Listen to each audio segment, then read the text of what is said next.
From the conference center in Salt Lake Энэ бол City, Юта мужийн Salt Lake City дэх чуулганы төвөөс дамжуулж буй Есүс Христийн хожим үеийн гэгэтүүдийн сүмийн жил тутмын 193 дахь ерөнхий чуулганы нэм гарагийн өглөөний хуралдаан ба сүмийн удирдагчдаас сонгогдсон хүмүүс үг хэлнэ. Хуралдааны дуулалыг ариун сүмийн талбайн Табернаклийн найрал дуучид дуулна. Энэхүү шууд нэвтрүүлгийг Bonneville Distribution олон нийтийн үйлчилгээнд зориулан нэвтрүүлж байна. Уг нэвтрүүлгийг бичгээр авсан зөвшөөрлгүйгээр дахин нэвтрүүлэх, бичих, хуулбарлах болон бусад хэлбэрээр ашиглахыг хориглоно. Тэргүүн зөвлөлийн 1-р зөвлөх ерөнхийлөгч Dallin H. Oaks энэ хуралдааныг хөтлөн явуулна.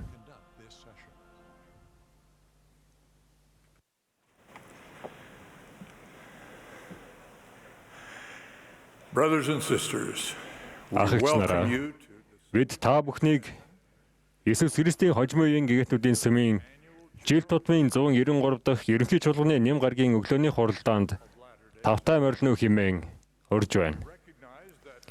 Өнөөдөр бол Христийн амьсны баярын 7 хоногийг угтсан Далдуу модны нэм гараг гэдгийг бид цохон тэмдэглэж байна. Бид Христийн амьсны баярын энэ ариун нандин үеийг та бүхэнтэйгээ эхлүүлж байгаадаа баяртай байна. Бидний зүрх сэтгэл аврагч Есүс Христ дэлхийн гитлэгч рүү маань ирэх болтгоо хэмээн бид залбирч байна. Чуулганыг тэргүүлж буй ерөнхийлөгч Russell M. Nelson надаас энэ хуралдааныг хөтлөн явуулахыг хүссэн юм. Энэхүү хуралдааныг дэлхийд даяар телевиз, радио, интернет, хиймэл дагуулын дамжуулалтаар хүлээн авч үзэж буй та бүхэндээ бид өөрсдийн мэндчилгээ болоод айдслыг илгээж байна. Энэ өглөө бидэнтэй хамт байгаа сүмийн ерөнхий эрх мэдэлтэн, ерөнхий албан тушаалтнуудад талархлаа илэрхийлье. Энэ хуралдааны дуулалыг ариун самын талбайн Табернаклийн найрал дуучид Mark Wilberg-ийн удирдлагын доор дуулах бөгөөд Бадралт баг бишгүр хөгжмийг Andrew Answorth болон Richard Elliott нар тоглоно. Найрал дуучид энэ хуралдааныг Бурханд алдрыг өргөе дуулалаар нээсэн бөгөөд одоо гитэлгэгч амьд дуулалыг бидэнд дуулж өгнө. Нээлтийн залбирлыг далайн ахлагч James R. Rasband хэлэх болно.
Our dear eternal Father in heaven, we are so Мөнхийн grateful Тэнгэрлэг эцэг минь Palm Sunday morning.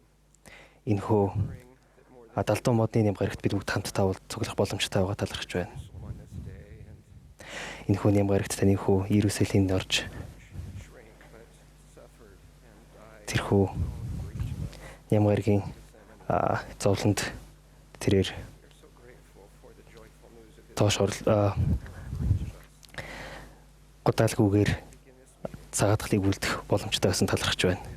ask thee to bless and strengthen those who will speak and all those who will help Бид таныг тэрхүү үг хэлэх хүмүүсийг хүчрхэгжүүлж энэхүү шүтэн биш хүмүүсийг бас хүчрүүлсэй гэж танд би айцлаасаа гэж гуйж байна. the Holy Ghost how we might act to better love, serve thee, better love and help Бид our мөн neighbor. хэрхэн танд илүү сайн үйлчилж мөн илүү таныг сайн хайрлж мөн таны өөрсдийнхөө хөршүүдийг хайрлах талаар сүнсээр үзэгдэн ойлгосоо гэж таны хүү Иесус Христосийн нэрээр бид залбирлаа. Амен.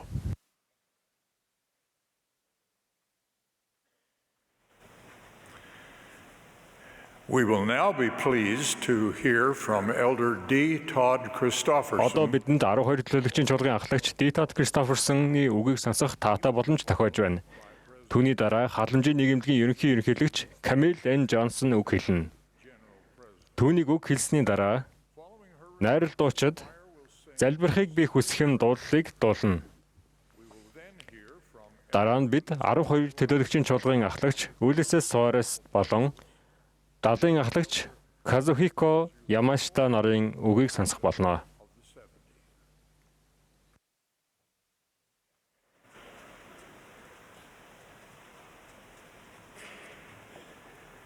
As President Oaks has noted, today is Palm Sunday.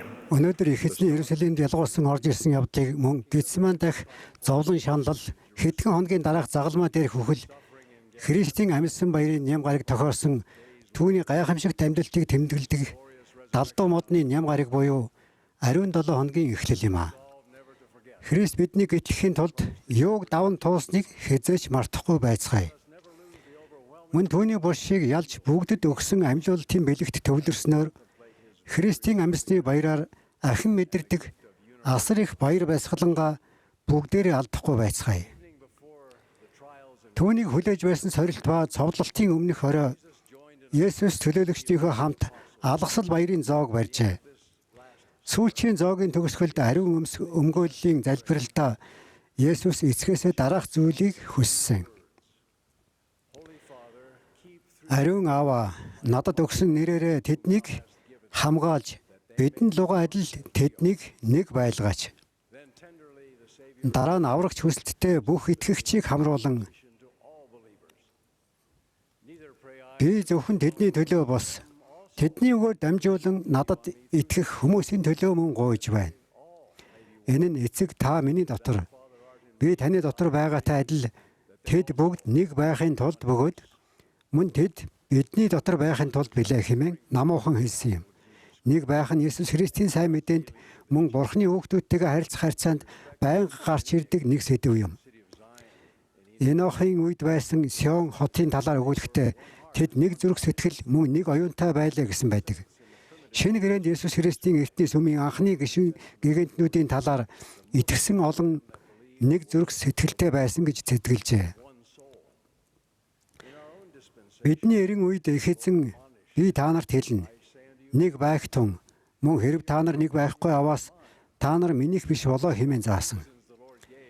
Месүрүүд их ихэн үеийн гэгэнтнүүд яагаад Сионыг байгуулж чадаагүй талаар их эзний дурдсан шалтгаануудын нэг бол тэд Целестийн хаан тулсын хуулиар шаардагддаг эв нэгдлийн дагуу нэгдээгүй явдал байв. Бүх хүний зүрх сэтгэл оюунд Бурхан давмгайлсан газарт хүмүүс нь Христийн хүүхдүүдийн хувьд нэг болсон байдаг. Амьсан аврагч эртний Мормын номын хүмүүстэй зочлохдоо өнгөрсөн хугацаанд хүмүүсийн дунд баптизм мөн бусад асуудлын талаар зөрчилдөөн байсныг буруу шаасан юм. Тэрээр та нарын дунд өмнө нь байсан шиг ямар ч сөргөлдөөн байх ёсгүй. Бас өмнө нь байсан шиг сургаалын мэн заалтуудын талаар та нарын дунд сөргөлдөөнүүд байх ёсгүй. Учир нь үнээр би та нарт хэлнэ. Зөрчилдөөний сүнстэй тэр нь надаас бус. харин зөрчилдөөний эцэг болох чөтгөрөөс болоо хэмээн тушаасан. Бидний асар зөрчилдөөнтэй дэлхийд тэр дундаа нэг эзэн, нэг итгэл, нэг баптизмтай байх ёстой сүмд хэрхэн эв нэгдэлтэй байх вэ? Паул бидэнд үүний түлхүүрийг өгдөг. Христэд баптизм хүртсэн та нар бүгдээрээ Христийг өмссөн юм. Евдэч, грекч гэж байхгүй. Поолч, чөлөөт, хүнч гэж байхгүй. Эрч, эмч гэж байхгүй. Учир нь та нар бүгд Христ Есүс дотор нэг болоо. Бид өөр хоорондоо дэндүү адилгүй. Заримдаа хэд зөрчилдөөнтэй байдгаас болж ямар нэгэн үндэс суур дээр эсвэл аль нэгэн нэрэн дор цуглар нэгдэж чаддаггүй. Бид зөвхөн Есүс Христ дотор л үнэхээр нэг болж чаднаа. Нэг нэгээр ирснээр Христ дотор нэг болдог буюу бид өөрсдөөсөө эхэлдэг. Бид махан бие сүнс хоёроос бүрддэг ба заримдаа өөр дотроо дайтаж байдаг. Паулийн хэлснээр би доторх хүнийхээ хувьд Бурхны хуйлд баярладаг. Гэвч биеийн эргэтнүүдэд минь өөр хууль байдаг бөгөөд тэр нь миний оюун ухааны хуйлтай дайтаж намайг эргэтнүүдэд минь байдаг нүглийн хуулийн хоригдол болгодог юм байна гэдгийг би харж байна. Есүс ч мөн адил махан бие сүнстэй байсан. Тэр соригдож үзсэн, тэр ойлгодог нэгэн. Тэр бидэнд өөрсдийн дотор эв нэгдлийг олоход тусалж чадна. Тиймээс Христийн гэрэл ба ач ивэл дээр тулгуурлан бид өөрсдийн сүнсэнд болон ариун сүнсэнд бие махбодоо удирдах хүчийг өгөхийг хичээдэг. Харин бидний бүдрэх үед Христ цагаатгалаараа дамжуулан намжлалын бэлэг дахин орлож үзэх боломжийг бидэнд өгсөн юм. Хэрвээ бид тус бүрдээ Христийг өмсвөл дараа нь хамтдаа нэг болох буюу Паулийн хэлснээр Христийн бие болно хэмээн найдаж чадна. Христийг өмсөх гэдэгт түүний агуу бөгөөд анхны тушаалыг өөрсдийн агуу бөгөөд анхны тушаал болгох нь гарцаагүй ордог бөгөөд хэрвээ бид Бурхныг хайрладаг бол тушаалуудыг нь сахих болно. Анхныхтайгаа салшгүй холбоотой хөршөө өөрийн адил хайр гэсэн хоёр дахь тушаалуудыг сахихад ах эгч бидний хоорондын ив нэгдэл Христ дотор улам өсөн нэмэгддэг. Харин аврагчийн илэрхийлснээр биднийг энэхүү хоёр дахь тушаалуудыг илүү дээд түвшинд илүү ариунаар дагах буюу нэг нэгнийг зөвхөн өөрсдийгөө хайрлахын адилаар бас түүний бидний хайрладгийн адилаар хайрлаж чадвал үүнээс илүү төгс ив нэгдэлтэй болох нь гарцаагүй. Товчилбол хүн болгон хөршийнхөө анхаарал тусламжийг эрэлхийлж мөн бүх зүйлийг Бурхны алдар сугийн төлөө бүхнээ зориулан хийнэ. Тэргүүн зөвлөлийн зөвлөх асан ерөнхийлөгч Морион Ж. Ромни урт удаан амар амгалан эв нэгдлийг хэрхэн олж авах талаар ийм тайлбарлсан. Хэрвээ сатаанд бууж өгч буй нэг хүн махбодын үүсэд автвал тэр өөрийнхөө дотор дайтаж байгаа хэрэг. Хэрвээ хоёр хүн бууж өгвөл тэд өөрийн дотор дайтахын зэрэгцээ өөр хоорондоо тэмцэлдэнэ. Хэрвээ олон хүн бууж өгвөл үр дүнд нь нийтээрээ асар их дарамт зөрчилдөөнд ордог. Хэрвээ улс орны удирдагчид бууж өгвөл дэлхийд даяар зөрчилдөөн байна гэжээ. Ерөнхийлөгч Ромны үргэлжлүүлэн махбодын үүсийн хэрэглээ дэлхийд даяар нийтлэг байдаг шиг амар амгалангийн сайн мэдээч мөн адил нийтлэг байдаг. Хэрвээ нэг хүн үүний дагуу амьдрал өөрийн дотор амар амгалан олно. Хэрвээ хоёр хүн үүний дагуу амьдрал өөрсдийн дотор төдийгүй өөр хоорондоо амар амгалан олно. Харин иргэд үүний дагуу амьдрал үндэстэн дотроо амар амгалан олно. Сүнсний үр жимснээс хангалттай олон улс үндэстэн хүртэн дэлхийн бодлогыг хяндаг болсон тэр л үед дайны харангад цаашид дэлдэхгүй тулалдааны тугаа хураах болно. Христийг өмснөөр өөр хоорондын ялгаа санал зөрчилдөөн маргаанаа шийдвэрлэж эсвэл хоош нь тавих боломжтой болдог. Зөрчилдөөнийг ялан дийлж чадсан гайхалтай жишээ манай сүмийн түүхэд байдаг. 1857 онд Англид төрсэн ахлагч Бригхэм Хенри Робертс далайн тэргүүн зөвлөл буюу бидний одоогийн нэрлэлгээр далайн ерөнхийлөгчийн зөвлөлийн гишүүнээр үйлчилж байлаа. Ахлагч Робертс сүмийн хамгийн хүнд хэцүү цаг үеүүдэд сэргээгдсэн сайн мэдээний болон сүмийн хамгийн чадaltaй няцчгүй хамгаалагч байжээ. Гэсэн хэдий ч 1895 онд ахлагч Робертсын сүм дэх үйлчлэл зөрчилдөөний улмаас эрсдэлд орсон юм. Тэрээр Ютаг муж болоход мужийн үндсэн хуулийн төслийг зөвшөлдсөх хуралдааны төлөөлөгч байсан ба дараа нь нэгдсэн улсын конгресст нэг дэвшгээр шийдэхдээ тэргүүн зөвлөлд мэдэгдээгүй бөгөөд зөвшөөрлж аваагүй байж. Тэргүүн зөвлөлийн зөвлөх ерөнхийлөгч Жозеф Ф. Смит Санварын ерхий хуралдаан дээр түүнийг буруутган шүүмжилжээ. Ахлагч Робертс сонгуульд ялагдлийн гол шалтгаан нь ерөнхийлөгч Смитийн хэлсэн үг байсан гэж бодох болжээ. Тэр улс төрийн итгэл ярилцлагуудад сүмийн удирдагчдыг шүүмжилж, сүмийн идэвхтэй үйлчлэлээс татгалзжээ. Соллихийн ариун сүмд тэргүүн зөвлөл 12 төлөөлөгчийн чуулган гишүүдтэй хийсэн урт уулзалтын үеэр тэр өөрийгөө зөвтгсөөр байлаа. Дараа нь ерөнхийлөгч Вильфорд Вудраф ахлагч Робертст өөрийн байр суурийг бодож үзэх 3-7 хоног өгчээ. Хэрвээ тэр намжлахгүй хэвээр байвал тэд түүнийг далаас буулгах байв. Төлөөлөгч Хиберж Грант Франсис Лайман хоёртой ганцаарчлан уулзахдаа ахлагч Робертс эхлээд бууж өгөхгүй байсан ч хайр болон ариун сүнс эцэст нь ялсан байна. Түүний нүдэнд нулимс хурав. Тэр хоёр төлөөлөгч түүнийг эмзэглүүлсэн, үл тоомсорлож, гомдоосон тодорхой зүйлсэд нь хариулж чадсан бөгөөд эвлэрхийг чин сэтгэлээс хүссээр явсан байна. Маргааш өглөө нь удаан залбирсныхаа дараа ахлагч Робертс ахлагч Грант Лайман нарт ах нартайгаа эргэн нэгдэхэд бэлэн байна гэсэн загтал илгээжээ. Дараа нь тэргүүн зөвлөлтөд уулзахдаа ахлагч Робертс би их эзэнт хандан түүний сүнсээр дамжуулан Бурхны эрх мэдэл зарагдах гэрэл мөн чиглүүлгийг хүлээн авсан гэж хэлсэн байна. Бурхныг хайрлах хайраараа өдөөгдөн Бригхэм Робертс амьдралынхаа эцсийн мөчийг хүртэл сүмийн итгэлтэй чадaltaа удирдах хэвээр үлдсэн юм. Бид энэ жишээнээс эвнэгдэлтэй байх гэдэг нь хүн бүр өөр өөрийн хувийн зүйлийг хийх эсвэл өөрийнхөө замаар явах ёстой гэсэн санааг зүгээр л дэмжинэ гэсэн үг биш юм гэдгийг мөн адил харж байна. Бид бүгд хүчин чармаалтай нийтийн төлөө зориулахгүй бол нэг байж чадахгүй юм аа. Энэ нь Бригхэм Робертсын хэлснээр Бурханы хүчинд захирагдахыг хэлнэ. Бидний чих нүд, толгой, гар хөлгээд бүгд Христийн гэгдэх нэгэн биеийн өөр өөр эрхтэн бөгөөд өөр өөрийн цаг үед өөрөөр үр гүйцэтгэдэг. Тиймээс бидний зорилго бол бид хагарл үгүй. Харин эрхтнүүд нь бие биендээ адилхан халамжтай байх явдал юм аа. Эв нэгдэлтэй байхад адилхан байх шаардлагагүй ч эв найрамдалтай байх шаардлагатай. Бид улс төрийн асуудал дэмждэг спортын баг, хоолны сонголт зэрэг олон зүйл дээр санал нийлэхгүй байсан ч зүрх сэтгэлээрээ хайранд холбогдож итгэл сургаалд нэг байж чадна.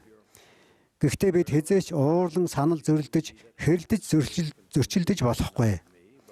Аврагч учир нь үнээр би та нарт хэлнэ. Зөрчилдөөний сүнстэй тэр нь надаас бус. Харин зөрчилдөөний эцэг болох чөтгөрөөс болоо. Мөн тэрээр хүмүүний зүрх сэтгэлийг нэг нэгэндээ уурлан зөрчилдөхэд өдөөн хатгадаг. Болгоогтон хүмүүний зүрх сэтгэлийг нэг нөгөөгийнхөө эсрэг уураар өдөөн хатгах нь миний сургаал бус. Харин иймэрхүү зүйлүүдэд зайлуулах ёстой нь миний сургаал бүлгөө хэмээсэн. Жилийн өмнө ерөнхийлөгч Рассел М. Нельсон биднээс ийм хүссэн.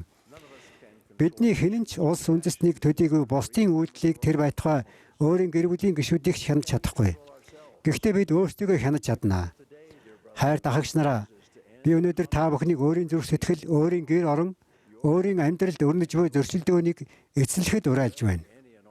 Бусдыг гомдоох аливаа хүсэл эрмэлзлээ. Тухайлбал энэ нь ааш зан, хурц хил ам эсвэл өөрийг тань гомдоож бэртээсэн хүнийг үзэхгүй байх явдал байна уу? Хамаагүй. Аливаа ийм хүслээ бушилж хайна уу? Аврагч бидэнд нөгөө хацраа тавьж өг хэмээн тушаасан. Би дахин хэлье. Бид дор бүрнээ Есүс Христ үнэнч байж түүнийг хайрласнаар нэгдмэл байна гэдэгт найдах боломжтой.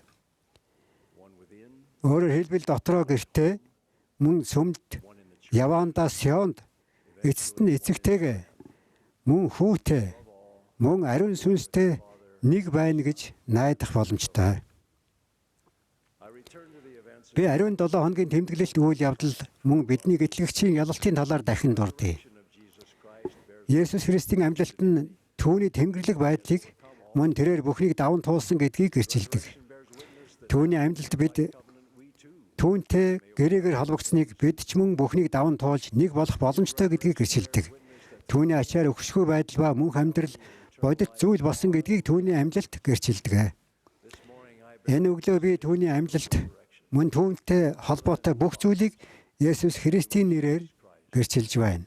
Амен.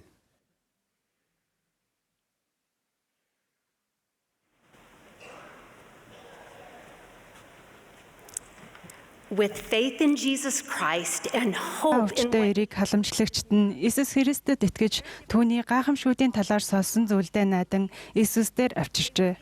Тэд түүнийг авчрахдаа санаачлахтай байсан ба Иесусийн зааж байсан газрын дээврийг нээж түүнийг дэвсгэртэн доош буулгав. Иесус тэдний итгэлийг хараад саа өвчтөнд нүгэлч нь уушлагдсан гэв. Мөн дараа нь бос дэвсгэрээ аваад гэртээ хар гэв. Тэр даруй тэр тэдний өмнө босоод хөвтөж байсан ямаа авч Бурхныг алдаршуулсаар гэрийн зүг явжээ. Бид саа өвчтөе хүнийг асарч байсан нөхдийн талаар өөр юу мэдэх вэ? Аврагч тэдний итгэлийг олж харсан гэдгийг бид мэднэ. Түүнчлэн аврагчийг харж, түүнийг сонсон, түүний гайхамшгүүдийн гэрч болсноор тэд гайхан зочирдож Бурхныг алдаршуулсан.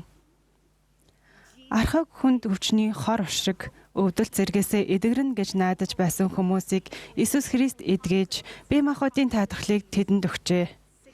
Аврагч саа өвчтний нүглээс нь ангижруулахдаа түүнд мөн сүнслэг таатгалыг өгсөн юм. Харин тусламж хэрэгтэй нэгнийг халамжлахыг хичээсэн тэдгээр халамжлагч таатгалын их усүрийг олж авсан ба Иесус Христийг олсон юм. Иесус Христ бол таатгарал гэдгийг би гэрчилж байна. Иесус Христийн цагаатгалаар дамжуулан бид нүглийнхээ үр дагавар ачаа дарамтаарт чөлөөлөгдөж сул дорой байдалтай тусламж авч чадна. Бид Бурханд хайртай бөгөөд түүнд үйлчлэхээр гэрээнд орсон учраас бид аврагчтай хамтран тусламж хэрэгтэй нэгэнд материаллык болон сүнслэг таатгалыг мөн энэхүү үйл явцад Иесус Христ дотор өөрийн гэсэн таатгалыг олж чадна. Бидний хайрт бошиглогч, ерөнхийлөгч Russell M. Nelson ертөнцийг ялж амралтыг ол хэмээн биднийг урьсан. Тэрээр жинхэнэ амралтыг таатгарал ба амар амгалан гэж тодорхойлсон. Ерөнхийлөгч Nelson аврагч өөрийн хязгааргүй цагаатгалаар дамжуулан бидний хүн нэг бүрийг сул дорой байдал, алдаа, нүглээс гэтлгэж, мөн зовлон шаналл, санаа зовнил, ачаа дарамт бүрийг туулсан учраас хэрэв та үнэхээр намжилж түүний тусламжийг эрэлхийлбэл өнөөгийн аюултай ертөнцийг ялж чадна хэмээн хэлсэн. Энэ нь Иесус Христийн бидэнд санал болгодог таатгарал юм. Бидний хүн нэг бүр төсөөлийн үргэвч үүрсэн байдаг. Энэ нь таны толгой дээрээ тэнцвэртэй тавьсан сакс, цүнхэлж эсвэл дааванд ороож мөрөндөө үүрсэн зүйл байж болно. Гэхдээ бүгдээрээ үүнийг үүргэвч гэж төсөөлж нэрлэе. Энэхүү төсөөлийн үүргэвч бол унсан дэлхийд бидний үрдэг амьдралын ачаа юм. Бидний ачаа үүрэгч доторх чулуутай адил юм. Тэдгээр нь ерөнхийдөө 3 төрөл байдаг. Гин нүглийн улмаас бидний өөрсдийн хийсэн чулуунууд, бусдын дутмаг шийдвэр, буруу үйлдэл, ийдэг бас байдлаас болж үүргэвчтэй хийсэн чулуунууд. Мөн саад бэрхшээлтэй нөхцөл байдалд амьдарч байгаас болоод үрж буй чулуунууд юм. Үүнд өвчин эмгэг, өвдөлт, архаг өвчин, харуулсал, гомдол, ганцаардал, байгалийн гамшиг зэргээс үүссэн чулуунууд багтаж болно. Бид зуурдын ачаа төсөөлийн үүргэвчдэх чулуунууд маань хүнд байх шаардлагагүй гэдгийг би баяртайгаа тунхаглаж байна. Иесус Христ бидний ачааг хөнгөлж чадна. Иесус Христ бидний ачааг өргөж чадна. Иесус Христ бидэнд гин нүглийн хүнд ачаанаас чөлөөлөгдөх арга замыг өгнө. Иесус Христ бол бидний таатгарал. Тэрээр зүдэд зүтгэгсэд хийгээд хүнд ачаа үүрсэн бүгдээ над дээр ир. Би та нарыг амраая. Энэ нь таатгарал амар амгалан юм. Буулгыг минь өөрсдөө ав, надаас сур. Би дүлгүүн зүрхэндээ дарав. Та нар сэтгэлдээ амралтыг олох болно. Буулга минь аятаа, ачаа минь хөнгөн гэв. Буулга минь аятаа, ачаа минь хөнгөн гэдэг нь бид аврагчтай хамт буулгад орж, ачаагаа түүнтэй хуваалцаж, түүгээр өөрсдийн ачааг өргүүлнэ гэсэн үг юм. Энэ нь ерөнхийлөгч Нelsonны тайлбарласнаар амьдралын бүх зүйлийг амар хялбар болгодог Бурхантай гэрээт харилцаанд орж гэрээгээ сахихыг хэлнэ. Тэрээр аврагчийн буулгад орсноор та түүний хүч чадал гэтлэх хүчнээс хүртэх боломжтой болно гэсэн үг юм гэж хэлсэн. Тэгвэл бид яагаад чулуунуудаа харамлдаг вэ?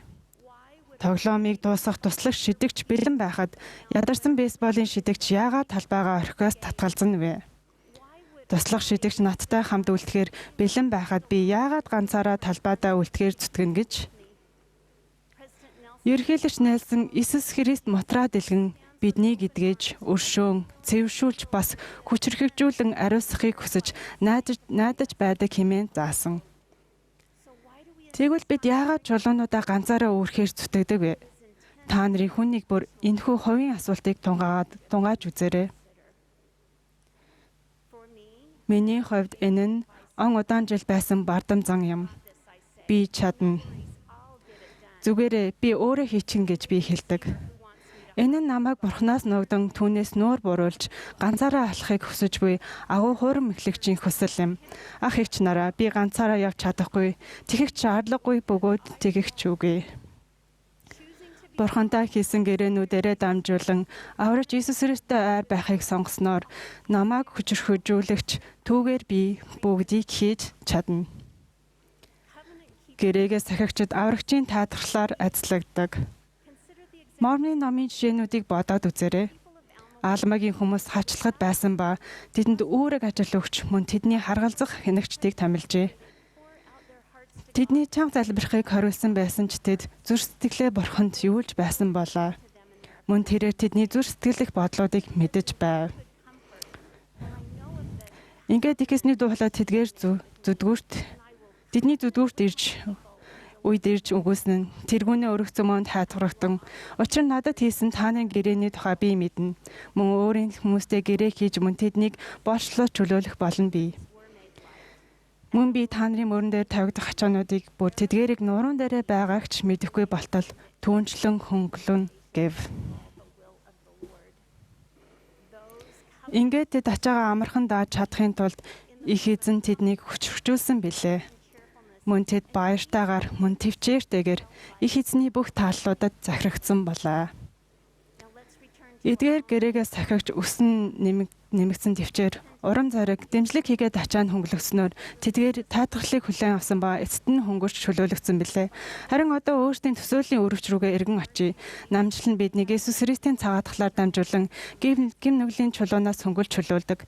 Энэхүү төгс төгөлдөр бэлгээр Бурхны нэгүсэл биднийг хүнд ачаанаас чөлөөлдөг ба өөрөөр хэлбэл шудраг ёсны дааж давшгүй шаардлагаас чөлөөлдөг. Мөн Иесус Христийн цагаатгал бусдын зүй бас харьцаанаас болж үрдэг хүнд ачааг минь хөнгөлж тэднийг уучлах хүч чадлыг хүлээн авах боломжийг бидэнд олгодог. Тэгэхээр аврагч унсан ертөнцид амьдарч буй биднийг хэрхэн хүнд ачаанаас чөлөөлдөг вэ? Тэр ихэвчлэн биднээр дамжуулан таатгаруулдаг. Түүний сүмийн гэрээний гишүүдийн хувьд бид гашуудах тэдний хамт гашуудаж таатгарал хэрэгтэй тэднийг таатгаруулдаг. Бид Бурхны хороонд орж мөн нэгнийхээ ачааг өнгөн байж болохын тулд мөн түүний хүмүүс гэж нэрлэгдэх хүсэлтэй байж өөрөлцгöd бэлэн байсны учир буюу Иесус Христтэй хамтран Бурхны бүх хүүхдэд материаллык болон сүнслэг таатгалыг өгөх нь бидний гэрээний ажлал юм. Түүнээс ирдэг таатгалын дамжуулагчд нь бид юм. Саа өвчтөе эрийн нөхөдтэй адил бид сул доройчуудад тусалж доош унсан гарнуудыг өргөж мөн сул дорой өвдөгнүүдийг хүчрхэг болгодог. Бидний нэгнийхээ ачаанаас өөрөлж тийхүү Христийн хуулийг хэрэгжүүлдэг. Ингэснээр бид түүнийг танин мэдэж түүн шиг болж түүний таатгалыг олдог. Таатгарал гэж юу вэ? Энэ нь өвдөлт, санаа зовнил, ачаа дарамтыг хөнгөлж, холдуулах эсвэл эдгээрийг төвчих хүч чадал юм. Энэ нь хэн нэгний байрыг орлож буй хүн юм. Энэ нь бурууг хууль ёсоор засах засвар юм. Хуучин Франц үгээс гаралтай англи Франц үг болох reliever гэдэг нь өргөх, харин латин үг болох relievar гэдэг нь дахин өргөх гэсэн утгатай. Ах эгч нараа, Иесус Христ бол таатгарал. Тэрээр 3 дахь өдрөө амилсан бөгөөд хязгааргүй хийгээд хайраар дүүрэн цагаатгалыг гүйцэтгснээр мотраа дэлгэн зогсож амилж аврагдан түүнтэй адил болж мөн өргөмжлөгдөх боломжийг бидэнд олгосон. Бидэнд түүний санал болгодог таатгарал бол үүрдийнх юм. Христ амьсан эхний өглөө Тэнгэр элчийн зочилсон эмэгтэй адал би хурдан очиж тэр амьсан хэмээх үгийг баяр таяа хүрхийг хүсэж байна.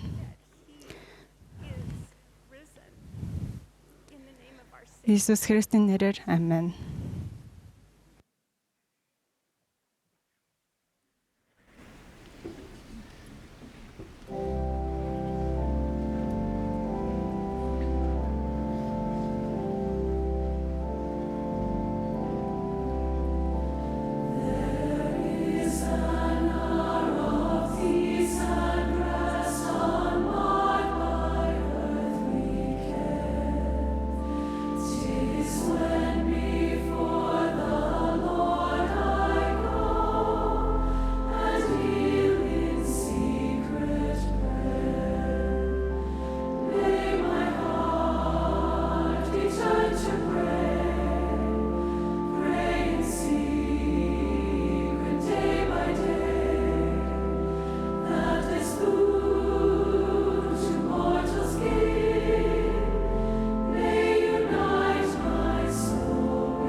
In fulfillment of the prophecy, Өгсөн бошиглын биелэл болж Иесус ариун хотод илжиг унан сүр жавхлантаа орж ирсэн. Энэ нь уран зохиол дүрслэгдсэнчлэн Евдийн язгууртан ихэс дээдсийн эртний бэлэг тэмдэг байсан төдийгүй үнэхээр хаадын хаан инх хамгаалангийн хангууд тохирч байлаа. Хөөрч баярлсан дагалдагчид нүмерэг, далдуу модны навч болон бусад навчийг Иесусийн явж байсан зам дээр дэвсэж Бурхныг магтан чанга дуугаар эзний нэрээр ирэгч хаан ерөөлтэй амар тайван тэнгэрт алдар сүр нь хамгийн дээр байх болтугай. Давидын хүүд хосаана эзний нэрээр ирэгч нь ерөөлтэй хамгийн дээдэд хосаана гэж хашгиралдаж байлаа.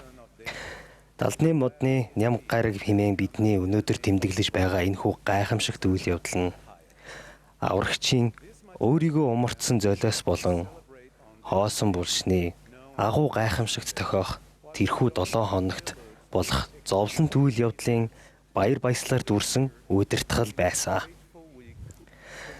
Түүнийг дагалдагчид болох онцгой хүмүүсийн хувьд бид аврагчийн ариун журмыг тунхаглахаар дуудагдсан бөгөөд түүгээр болон цагаатгачаар цагаатгах золиосоор нь дамжуулан туйлын харамгүй өгөгдсөн амар амгалан дэмжигчид билээ.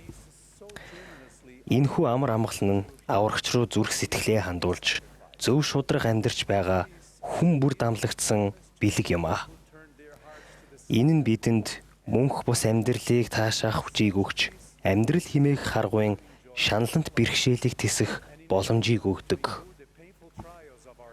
1847 онд өрөндийг чиглэж байсан аян замдаа гинтийн бэрхшээлтэд тулгарх үедээ тайван нэгдмэл байхын тулд амар амгалан хэрэгтэй байсан анхдагч гигантнүүдэд их эзэн тодорхой удирдамж өгсөн. Энэ бүхний дунд их эзэн тэдэнд бие биентэйгээ сүргэлтгөө эцсэл, бие биенийхээ тухай хилэнцтийг ярихаа эцсэл хэмээн зааварлажээ. Зөв шударга үйлийг хийдэг, их эзний сүнсний номхон дүлгөн байдалд алхахыг хичээдэг хүмүүст бидний өнөөгийн амьдарч байгаа үмэн самуунтай өдрүүдэд тисэж үлдэхэд шаарддаг амар амгалан амлагдсан гэдгийг судрууд баталдаг. Энэ хамгаалангийн ханхүүгийн шав нарын хувьд зүрх сэтгэлээ ивэн нэгдэл хийгээд нэг нэгнийхээ зүг хандсан хайранд нэгтгэн амьдрал хэмээн удирдамжийг бидэнд өгсөн.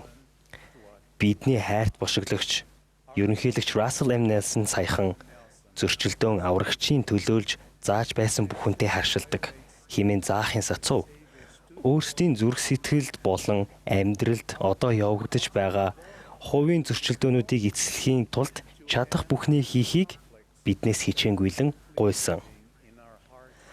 Биднийг хайрлах Христийн цэвэр хайрын үднээс түүний дагалдагчдын хувьд бие биеч мөн тийм хайраар хайрлах хэрэгтэй гэх өнцгөөс эдгээр зарчмыг авч үзцгээе. Судруудад ийм төрлийн хайрыг инэрл гэж тодорхойлдог. Бид инэрлийн тухай бодохдоо ихэвчлэн бие махбод, материаллык зүйлс, сэтгэл санааны бэрхшээлийг туулж байгаа хүмүүсийн ачааг хөнгөвчлөх өгөөмөр үйлс хандив гэж боддог. Гэвч инэрл нь зөвхөн хэн нэгэнд хандивлах үйлээр хязгаарлагддаггүй. Энэ нь аврагчийн онцлог чанар бөгөөд бидний зан араншны нэг хэсэг болох боломжтой. Их эзэн биднийг төгс чанар хийгээд амар амгалангийн холбоо болгох инэрлийн холбоогоор өөрсдийгөө хувцсал хэмээн хийсэнд гайхах зүйлгүй. Инэрл байхгүй бол бид хинч биш.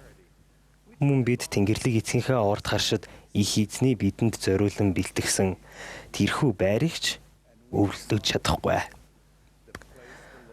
Иесус ялангуяа халагдахынхаа өмнө тулгарх зовлонт үйл явдлуудыг туулах үедээ тэрээр энэхүү төгс чанар болон амар амгалангийн уялдааг эзэмших нь ямар утга учиртай болохыг төгс үлгэрлсэн. Шав нарынх нь нэг тэрхүү шүн өөрөөс нь урвна гэдгийг мэдэж байсан ч гэсэн тэдний хөлийг даруухан угааж байхад нь Иесуст ямар мэдрэмж төрж байсныг хэсэг тунгаагаад үзээрэй. Эсвэл хэдэн цагийн дараа өөрөөс нь урвсан Юдасыг дагаж явсан эрэгтэйчүүдийн нэгний чихийг идгээж байхад нь түүнд ямар мэдрэмж төрсөн бол хэмээн бодоорой. Мөн аврагчийг Пилатын өмнө зогсож байхад тэргүүн дахилч нар болон ахлагчид түүнийг шудраг бусаар буруутгах үед тэрээр тохоосон хил сэргийг сөрж нэг ч үг дуугараагүйгээр Ром захирагчийг гайхшруулсан тухай эргэцүүлээрэй. Эдгээр 3 эмгэнэлт тохиолдлын дунд туйлын гунигт автан дарамттай байсан ч аврагч үлгэр жишээгээр хайр төвчээртэй инэрэнгүй билээ. Хайр атаархдаггүй, хайр ихрэхдэггүй, зүй бүс авиралдаггүй, өөрийнхийг ирдэггүй, зэгүүрхдэггүй, мөн үс хураадаггүй гэж заасан. Шав байхад маань мөн аврагчийн амар амгалан хэрхэн дэмжихэд маань шууд нөлөөлдөг нэг зүйл бол бидний бие биетэйгээ хэрхэн харьцаж буй явдал гэдгийг тодтогох нь чухал. Аврагчийг мөнх бус амьдралд тохиноолж байхад түүний сургаалууд олон зүйл рүү анхаарлаа хандуулж байсан ба хайр, инрэл, тэвчээр, даруй байдал, нэгүсэл зэрэг түүнтэй илүү ойр байж түүний амар амгаланг дэмжигч байхыг хүсэгчдийн суур онцлог чанаруудад голлон анхаарч байсан юм а. Эдгээр онцлог чанар, хандлага нь Бурхны бэлэг бөгөөд эдгээрийг хөгжүүлэхээр мэрийх үед бид хуршүүдийнхээ ялгаатай байдал, сул дорой чанарыг илүү өрөвдөх сэтгэл, мэдрэмжтэй байдал, хүндэтгэл, хүлээцтэй байдлаар харж эхлэх болно. Бидний аврагчтай илүү ойр байж, түүнтэй илүү адил болж байгаагийн нэг илэрхий тэмдэг нь ямар ч нөхцөл байдалд эргэн тойрны хүмүүстэйгээ хайраар төвчээртэй ийдэг харьцах явдал юм. Хүмүүс бусдын зан чанар, санаа бодол, өөрсдийнхөөс нь өөр тэдний бодол үйлдэлтэй зөрчилдөж байгаа үед бусдын ялгаатай зан чанар, сул тал, санаа бодлын тухай сөрөг тэр бүхэл гутаанд доромжилсан сэтгэгдэл илэрхийлж байгааг бид голдуу хардаг. Энэ хүмүүс альва нөхцөл байдлыг бүрэн гүйцэд мдээгүй ятлаа. Сонссон зүйлээ давтаж, тийм сэтгэгдлийг бусдад дамжуулан хэлэх нь түгээмэл байдаг. Харамсалтай нь олон нийтийн мэдээллийн хэрэгсэл, харьцангуй үнэн, ил тод байх нэрээр ийм төрлийн зан авирыг өөгшүүлдэг. Өөрийгөө хязгаарлахгүй л бол цахим харилцан яриа нь хүмүүсийг хувь хүн рүү дайрах, ширүүн маргалдах, сэтгэлээр унгах, зүрх сэтгэлийг нь шархлуулах, дайсагналцах байдал руу хөтөлдөг. Эцсийн өдрүүдэд дайсан хилэгнэж сайн зүйлсийн эсрэг хүмүүсийг уурлуулан өдөх болно хэмээн Нифа бошголсон. Судрууд сайныг үйлдэхэд, мөн Бурхныг хайрлахад, мөн түүнд үйлчлэхэд урьж мөн татдаг тэрхүү юм бүр Бурхнаар нөлөөлөгддөг гэж заадаг. Нөгөө талаас хилэнцэд болох тэр нь чөтгөрөөс ирдэг. Учир нь чөтгөр Бурхны дайсан, мөн үргэлж түүний эсрэг тулалддаг. Мөн нүгэл үйлдэхэд, мөн хилэнцдийг үйлдэхэд үргэлж урьж мөн татдаг буюу. Энэхүү бошиглолын зааврыг авч үзвэл дайсны нэг арга мэхэн. Бурхны хүүхдүүдийн зүрх сэтгэлд дайсагнал, үзэн ядалтыг өдөөх явдал байдагт гайхах зүйлгүй. Тэрээр хүмүүс бие биеэ шүмжилж, доромжилж, гүтгэн, муулахыг хараад баясдаг. Ийм зан авир нь ялангуяа хэн нэгнийг шудраг бус шүүх үед түүний зан төлөв, нэр хүнд, өөрийгөө үнэлэх хүнлэмжийг сүйтгэж болно. Бид энэ төрлийн хандлагыг өөрсдийн амьдралд орохыг зөвшөөрөх үед зүрх сэтгэлдээ дайсан бидний дунд сөргөлдөөний үр суулгаж, түүний шунхаа урхинд унах, эрсдэл үүсгэх зай гаргаж өгч байгаа гэдгийг онцгойлон авч үзэх нь чухал. Бид бодол санаа үг хэл үйлдэлээ цэгнэж явахгүй бол дайсны залт мэхэнд ороогдож, эргэн тойрныхоо болон хайртай хүмүүстэйгээ харилцах харилцаагаа сүрүүлж болцсошгүй. Ах их нараа. Бид эхэзний онцгой хүмүүсийн хувьд түүний амар амгаланг дэмжигчдийн хувьд зүрх сэтгэлээ хилэнцэд нэгний мэхэнд хуурдахыг зөвшөөрч болохгүй. Зүрх сэтгэл, харилцаа, тэр бүхэл амьдралыг сүрүүлдэг тийм хөнөөлтөй ачааг бид үүрч болохгүй. Сайн мэдээ нь үлэмж баярлуулах сайхан мэдээг төлөөлдөг. Бидний хинж төгс биш. Бидэнд ийм төрлийн зан авирт хуурдагдах, автах үе тохиох нь зайлшгүй. Аврагч төгс хайрладаг учраас мөн хүн төрлөختний хандлагын талаар бүхнийг мэддэг учраас биднийг ийм төрлийн аюулаас сэрэмжлүүлэхийг үргэлж хичээдэг. Тэрээр бидэнд та нар хэрхэн шүүн, түнчлэн шүүгдэнэ. Өөрсдийнхөө хэмжсэн хэмжээсээр та нар хэмжигдэх болно гэж заасан. Хайрт ах эгч нараа. Бид аврагчийнхтай адил онцгой чанар, хандлагуудыг хөгжүүлэхийг хичээх үедээ түүний тогтоосон хэв загварын дагуу дэлхий дээр түүний амар амгалангийн зэмсэг болж чаднаа. Би та бүхнийг бусдыг өргөн дэмжиж, уучлж, ойлгодог зүрх сэтгэлтэй бусдаас хамгийн сайныг нь олж хардаг.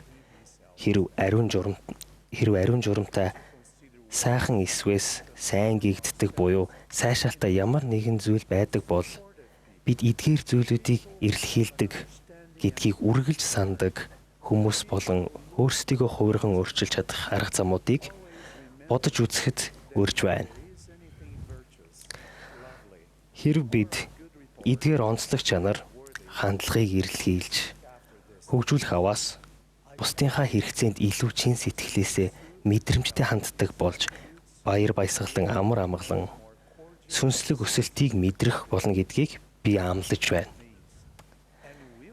Их эзэн бидний хүчин чармаалтыг харахын сацуу бидэнд нэг нэгнийхээ ялгаатай суул дорой төгс бус байдалд илүү хүлээцтэй төвчээртэй байхад хэрэгтэй бэлгүүдийг өгнө гэдэгт эргэлзэх зүйлгүй.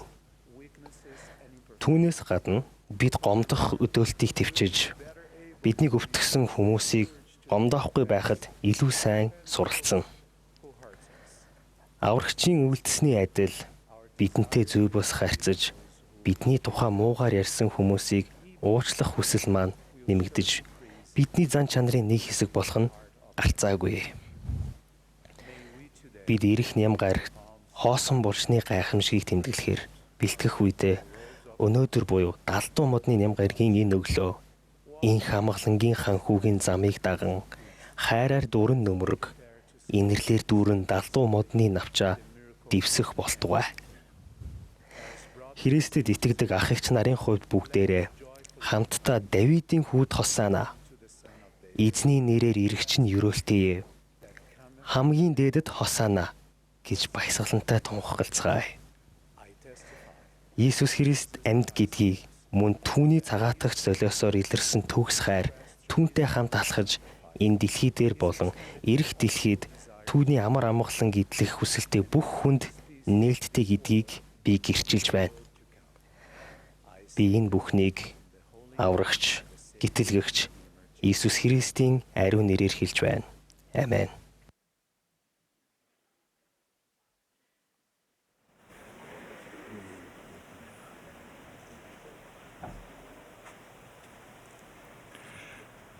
Yesterday, my dear friend Elder Миний Nando эрхэм найз ахлагч Рандал К. Беннет өчигдөр патриархын ажлын талаар үг хэлсэн билээ. Энэ нь бид бүгдэд сүнсээр нөлөөлсөн гайхалтай захиас байсан. Хайр тагагч нараа би ч мөн патриархын ажлын талаар ярихыг хүсэж байна. Патриархуудаа патриархын ажил авах хүсэлтүүд нэмэгдвэл таныг дуудлагада хичээнгүйлэн үйлчилснээр их эзэн таныг ажиллах болтугай хэмээн би залбирч байна. Би гацны чуулганд оролцох бүрдээ гацны патриарх болон түүний эхнэртэй уулзаж ярилцдаг. Патриархууд бол ээлдэг зөөлөн, дуулууртай, бурхнаар дуудагдсан гайхалтай удирдагчид юм. Тэд надтай олон гайхалтай сүнслэг тохиолдлуудаа хуваалцдаг. Би тэднээс ажиллал өгч байсан хамгийн залуу, мөн хамгийн ахмад хүмүүсийн насыг асуудаг. Одоогоор хамгийн залуу нь 11 настай, хамгийн ахмад нь 93 настай байна. Би баптизм хүртээд 2 жил болсныхоо дараа 19 настай сүмийн шинэ гишүүн байхдаа патриархын ажлаа авч байсан. Манай патриарх маш өндөр настай хүн байсан. Тэрээр 1916 онд сүмд нэгдсэн бөгөөд Японд сүмийн анхдагч байв. Миний хувьд их эзний тэрхүү онцгой шавьяас патриархын ажлаа авах нь үнэхээр хүндэтгэлтэй хэрэг байсан юм. Надад түүний Япон хэлийг ойлгоход жоохон хэцүү байсан ч хүчтэй сэтгэл төрсөн. Миний уулзаж байсан патриархууд маш олон хүн патриархын ажлаа ихэвчлэн номлолт үйлчлэхийнхээ өмнөх нь л авдаг гэж хэлсэн. Хүндэт залуу эрэгтэй, залуу эмэгтэй, эцэг эх болон бишоп нараа патриархын ажил нь зөвхөн номлолт үйлчлэхээр бэлтгэж зориулагдаагүй юм шүү. Баптизм хүртсэн зохистой гишүүд өөрсдийн зөв цаг хугацаанд патриархын ажлаа авч болно. Хүндэт насанд хүрсэн гишүүдээ Та нарын зарим нь Патриархийн ажлыг хараахан аваагүй байгаа. Үүнд насны хязгаар байхгүй гэдгийг санаарай. Миний хадам ээж сүмийн маш идэвхтэй гишүүн байсан бөгөөд 90 наснда нас барахтаа халамжийн нийгэмлэгийн багшаар үйлчилж байсан юм а. Би түүнийг Патриархийн ажил аваагүй гэдгийг мэдээд үнэхээр гонхтой байсан. Тэр амьдралдаа олон хэцүү зүйлийг туулсан бөгөөд түүний гэрт санваартан байгаагүй улмаас санварын ажил олон авч байгаагүй. Патриархийн ажил түүнд хэрэгтэй үед нь тайтгарлыг өгч болох байсан.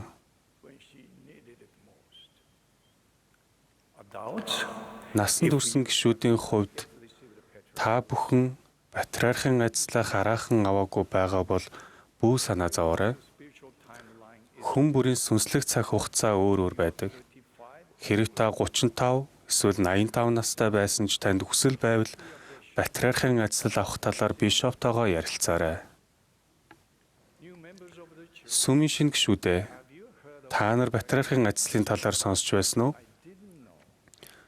Би сүмд нэгдэх үедээ Патриархийн ажлаа авах боломжтой талаар мэдэхгүй байсан ч хайрт бишоп маань надад үүний талаар хэлж намайг баптизм хүртснийхээ дараа ажлаа авахар бэлтгэд урамшуулсан юм а. Хүнд шинэ гишүүдээ та нар ч мөн Патриархийн ажил авч болно. Их эзэн энэхүү ариун боломжид бэлтгэд тань туслах болно. Патриархийн ажлын хоёр зорилгыг бодож үзцгээе. Нэгдүгээрт, Патриархийн ажил нь их эзнээс танд өгөх хувийн зөвлөгөөг агуулдаг. Хоёрдугаарт, Патриархийн ажил Израилийн угсаанд таны удмын овгийг тунхагладаг. Таны Патриархийн ажил Тэнгэрлэг эцгийн танд захиас бөгөөд амьдралын танд урьж таныг чиглүүлэх амлалтуудыг мөн сүнсээр нөлөөсөн зөвлөгөөг багтаасан байдаг. Патриархийн ажил нь таны амьдралыг зураглан харуулах юм уу? Бүх асуултанд тань хариулахгүй. Хэрэв үүнд амьдралын чухал үйл явдлын талаар дурдаагүй бол тань тэрхүү боломж нь олдохгүй гэсэн утгатай гэж бүү бодоорой. Үүний адил таны ажил дах бүх зүйл энэ амьдрал тохино гэсэн баталгаа бас байхгүй. Патриархийн ажил нь үрдийнх бөгөөд хэрэв та зөв зохистой амьдрал энэ амьдрал биелээгүй ажлууд нь ирэх амьдралд өгөгдөх болно. Та удмын овгийн тунхаглалаа хүлээн авахдаа Израилийн угсаанд харьяалагддаг мөн Авраамийн үр удам гэдгээ мэдэх болно. Үүний ач холбогдлыг ойлгохын тулд их эзэн Авраамаар дамжуулж Израилийн угсаанд өгсөн амлалтууд дээр анхаарлаа төвлөрүүлээрэй. Эдгээр амлалтад түүний үр удам тоошгүй олон болно. Түүний үр удам хойч үеийнхэн сайн мэдээг хүлээн авч санваар хүртэнэ. Түүний үр удмын тогтнуулаар дамжуулан дэлхийн бүх гэр бүл авралын ажлууд, бүр мөнх амьдралын ажлууд болох сайн мэдээний ажлуудаар ажиллагдах болно. Сүмийн гишүүдийн хувьд бид гэрээний хүүхдүүд юм аа. Бид сайн мэдээний ёслол хуулиудыг дагахснаар Авраамийн гэрээний ажлуудыг хүлээн авдаг. Патриархийн ажилдаа бэлтгэн Тэнгэрлэг эцэг Есүс Христ хоёрт итгэх итгэлээ нэмэгдүүлэхэд тусалдаг. Та ажлаа авч үүнийг уншиж тунгаан бодох үедээ тэдэнд илүү их анхаарлаа төвлөрүүлж чадна. Ерөнхийлөгч Томас Эсмосон тайлбарлахдаа Яхаг Йоханагаар хангасан их эзэн өнөөдөр таныг бас намайг амьдралд маань залуурдаж учирч болсгүй аюулаас сэрэмжлүүлэн амлагдсан нутаг руу биш харин Тэнгэр дэх бидний гэр орон руу аюулгүй замаар удирдах үнэлж баршгүй ховор бэлгэр хангасан юм а гэж хэлжээ. Хүндэт бишоп, эцэг эх, ахлагчдын чуулган, халамжийн нийгэмлэгийн ерөнхийлөгчийн зөвлөл, тойргийн номлолын удирдагч, дохинолагч ах, эгч нараа, патриархийн ажлаа хараахан авч амжаагүй залуу эрэгтэй, эмэгтэйчүүд, насанд хүрсэн болон шинэ гишүүдэд их эзний заавар чиглүүлгийг эрэлхийлэхэд нь урамшуулан дэмжиж, мөн үүнийг хийхдээ өөрсдийгөө бэлтгэхэд нь туслаарай. Би патриархийн ажлаа тогтмол, залбиралтай уншдаг бөгөөд энэ нь надад үргэлж урам зориг өгдөг. Би их эзэн надаас юу гэсэн хүлээдгийг ойлгодог бөгөөд энэ нь намайг наминчилж, даруй байхад тусалдаг. Би үүнийг уншиж тунгаан бодох үедээ үүний амлсан ажлуудыг хүлээн авахд зөв зохистой амьдрахыг хүсдэг. Бидний олон удаа уншсан судрууд дараа нь бидэнд шинэ утга агуулга илэрхийлдэхийн адил бидний патриархийн ажил өөр цаг үеүүдэд бидэнд өөр утга агуулгыг илэрхийлж байдаг. Одоо миний ажил намайг 30 настай эсвэл 50 настай байх үеийнхээс өөр утга агуулгыг илэрхийлдэг. Энэ нь үг нь өөрчлөгдснөөс биш, харин бид өөрөөр харж байгаагаас юм а. Ерөнхийлөгч Дааланхэ Өгс патриархийн ажил нь ариун сүнсний нөлөөгөөр өгөгддөг бөгөөд яг адил сүнсний нөлөөгөөр уншигдаж мөн хөрвүүлэгдэх ёстой. Патриархийн ажлын утга агуулга, ач холбогдол нь үүн нөлөөлсөн тэрхүү сүнсний хүчээр амьдралын танд туршид шат шатаар заагдах болно хэмээн тохиогсон. Ахагч нараа, Тэнгэрлэг эцэг, түүний хайрт эцгийн төрсөн ганц хүү, их эзэн Есүс Христ амьд гэсэн гэрчлэлээ би тантай хуваалцж байна. Тэд бидэнд хайртай. Патриархийн ажил нь тэдний ариун бэлэг юм. Та ажиллаа авахдаа тэд таныг хэрхэн хайрладаг. Тэд танд хэрхэн хувьчлан анхаарал хандуулдгийг ойлгох болно. Моромны ном бол Есүс Христийн бас нэгэн гэрээ. Би амьд бошиглогч, ерөнхийлөгч Рассел М. Нельснаар удирдуулж байгаадаа талархаж байна. Бидний аврагч Есүс Христэд би маш их талархдаг. Христийн амьсны баярын энэ юм гарагт би түүнд болон түүний амьлалтад анхаарлаа хандуулж, түүнийг бишрэн шүтэж, мөн түүний золиослол талархлаа илэрхийлж байна. Тэр бидэнд маш их хайртай учраас маш их зовж шансныг би мэднэ. Тэр бидэнд хайртай учраас тэр амьлсан гэдгийг би мэднэ. Тэр бол бодит. Би энэ нүхнийг Есүс Христийн нэрээр гэрчилж байна. Амен.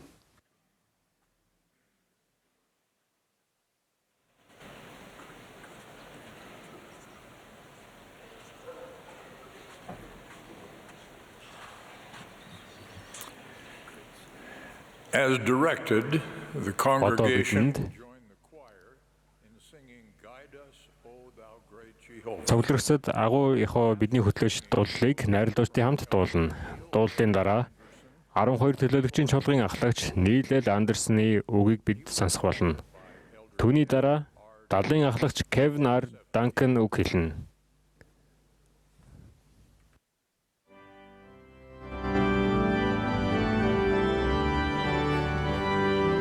This is the Sunday morning Энэ session. бол Иесус Христийн хожим үеийн гэгээтнүүдийн сүмийн жил тутмын 193 дахь ерөнхий чуулганы нэм гарагийн өглөөний хуралдаан.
In this beautiful Энэхүү гайхалтай Христийн амьсны баярын үеэр би Бурхны хүү Есүс Христэд итгэх гүн гүнзгий итгэл үнэмшлээ хуваалцахын зэрэгцээ.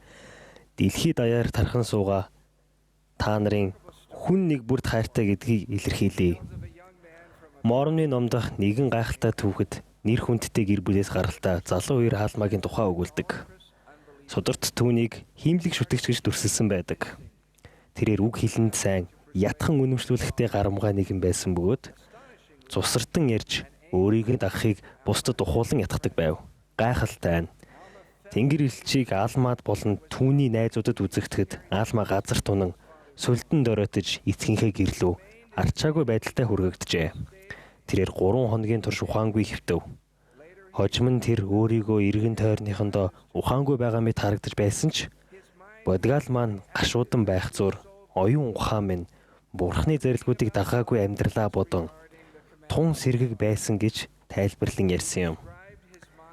Тэр оюун бодлоо өөрийн олон нүглийн дурсамжиндаа тарчлагдан мөнхийн зовлонд тамлагдаж байлаа гэж дүрсэлжээ. Аалма тийхүү зөхөрч байхдаа дэлхийн нүглүүдийг цагаатгахаар Бурхны хүү Иесус Христ гэгч нэгний эрэлтийн талаар залуудаа заалгаж байснаа санав. Дараа нь тэр миний оюун энэ бодол дээр тогтож тунгаах зур би зүрх сэтгэлдээ хашгирч Иесус Бурхны хүү та намайг нэгүүлсэч гэж нэгийг бодогдуулам үгийг хэлжээ. Түүнийг аврагчийн бурханлаг хүчийг эрэлхийлэн дуудахад гайхамшигт зүйл тохиолдсон юм. Тэрээр би үүнийг бодмогц өвчнөө цаашид санаж чадсангүй гэж хэлсэн. Аалма тэр даруй амар амгалан болон гэрлийг мэдэрч миний баясал шиг ийм хурц бас амтлаг юм юу ч байж чадахгүй бизээ хэмээн тунхаг гэлжээ. Аалма Иесус Христийн үнэн дээр тогтож тунгаав. Хэрв бид тогтож тунгаах гэдэг үгийг бодиттой ашиглавал тэр унаж байхдаа хашлагнаас барьж тогтсон. Буюу бат бөх сүрэнд цементээр бэхлэгдсэн зүйлээс даруухан зууран барьж баттай тогтсон гэж хэлж болох юм. Аалмагийн хувьд түүний ухаан санаа нь Иесус Христийн цагаатгагч солиослын хүчрхэг үнэн рүү тэмүүлж олж авсан байна. Тэрээр энэ үнэн дээр итгэлээр үлдэж Бурхны хүчээр болон ач ивэлээр аврагдаж найдвараар дүрчээ. Бидэнд тохиолддог зүйлс Аалмагийнхтай адил сэтгэл хөдлөн биш байж болох ч мөнхийн ач холбогдолтой. Бидний оюунч мөн адил Иесус Христийн болон түүний ач ивэлийн золиослын талаарх энэ бодол дээр тогтож тунгааж байсан ба бодгаал маань үүнээс ирэх гэрэл баяр баясгалыг мэдэрч байсан. Энэ Христийн амьсны баярын үеэр бид Иесус Христийн талаарх энэхүү хамгийн чухал бодлыг бодгаалынхаа орон зайд зориуд төлөвшүүлж, хүчрхэгжүүлж, суулгаж, үүнийг өөрсдийн маань оюунд хүчтэй урсан орж ирж, бодол болон үйлдэлийг маань удирдан чиглүүлэх аврагчийн хайрын баяр баясгалыг үргэлжлүүлэн авчрах боломжийг ойлгоосоо хэмээн би залбирч байна. Оюун бодлоо Иесус Христийн хүчээр дүүргэнэ гэдэг нь түүнээс өөр юу ч бодохгүй байна гэсэн үг биш. Харин энэ нь бидний бүх бодол, түүний хайр, түүний амьдрал, сургаал, мөн түүний цагаатгагч золиослол болон алдар суут амьлалтаар зааглагдана гэсэн үг юм. Түүний талаарх бодол үргэлж ойрхон байдаг бөгөөд бид өөрсдөө байгаа алив бүхнээрээ түүнийг бишрэн шүтдэг учраас Иесус хизээж санааны мохорт байдаггүй. Бид залбирч биднийг түүн рүү ойртуулсан үйл явдлыг оюундаа давтан боддог. Бид өдөр тутмын завгүй амьдралын урсан өнгөрөх тоо томшгүй олон бодлуудыг хөнгөлөхийн тулд бурханлаг дүр зураг, ариун судрууд, сүнслэг нөлөө бүхий дуулуудыг оюундаа урайлгахан хүлээн авдаг. Түүнийг гисэн бидний хайр энэ мөнх бүс амьдралын уйтгар унигаас хамгаалдаггүй. Харин энэ нь саад бэрхшээлийг өөрсдийнхөөсөө хавгүй илүү хүч чадлаар даван туулах боломжийг олгодог. Иесус таныг бодох үед ер бус хайранд автна. Харин дүрийг тань харахаар би хэлшгүй жаргалд оршино. Та Тэнгэрлэг эцгийн сүнсэн хүүхэд гэдгээ санаарай. Төлөөлөгч Паулын тайлбарсанчлан бид Бурхны үр удам билээ. Та дэлхий дээр ирэхээсээ өмнө ч өөрийн гэсэн хувь хүний онцлог мөн чанартай амьдарч байсан. Бидний эцэг бидэнд энэ дэлхий дээр ирж суралцж түүн рүү эргэж очих төгс төлөвлөгөөг бүтээсэн. Тэрээр өөрийн хайрт хүүг илгээснээр түүний төгсгөлгүй цагаатгал амьлалтын хүчээр бид үхлийн дараа амьдрна. Мөн бид түүнд итгэх итгэлээ ашиглах, нүглүүдэд намжлах хүсэлтэй байснаар өршөөгдөж мөнхийн амьдралын найдварыг хүлээн авдаг. Энэ мөнх бус амьдралд бидний оюун ба сүнсэнд дээд зэргийн анхаарал шаардлагатай.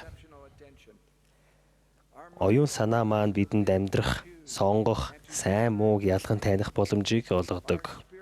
Бидний сүнс Бурхан бол бидний эцэг. Иесус Христ бол Бурханы хүү. Тэдний сургаал бидэнд энд болон булснаас цааших мөнхийн амьдралд аз жаргалын хөтөч болдог гэсэн баттдах гэрчлэлийг хүлээн авдаг. Аалмагийн оюун Иесус Христийн талаарх энэхүү бодол дээр тогтон тунгаасан.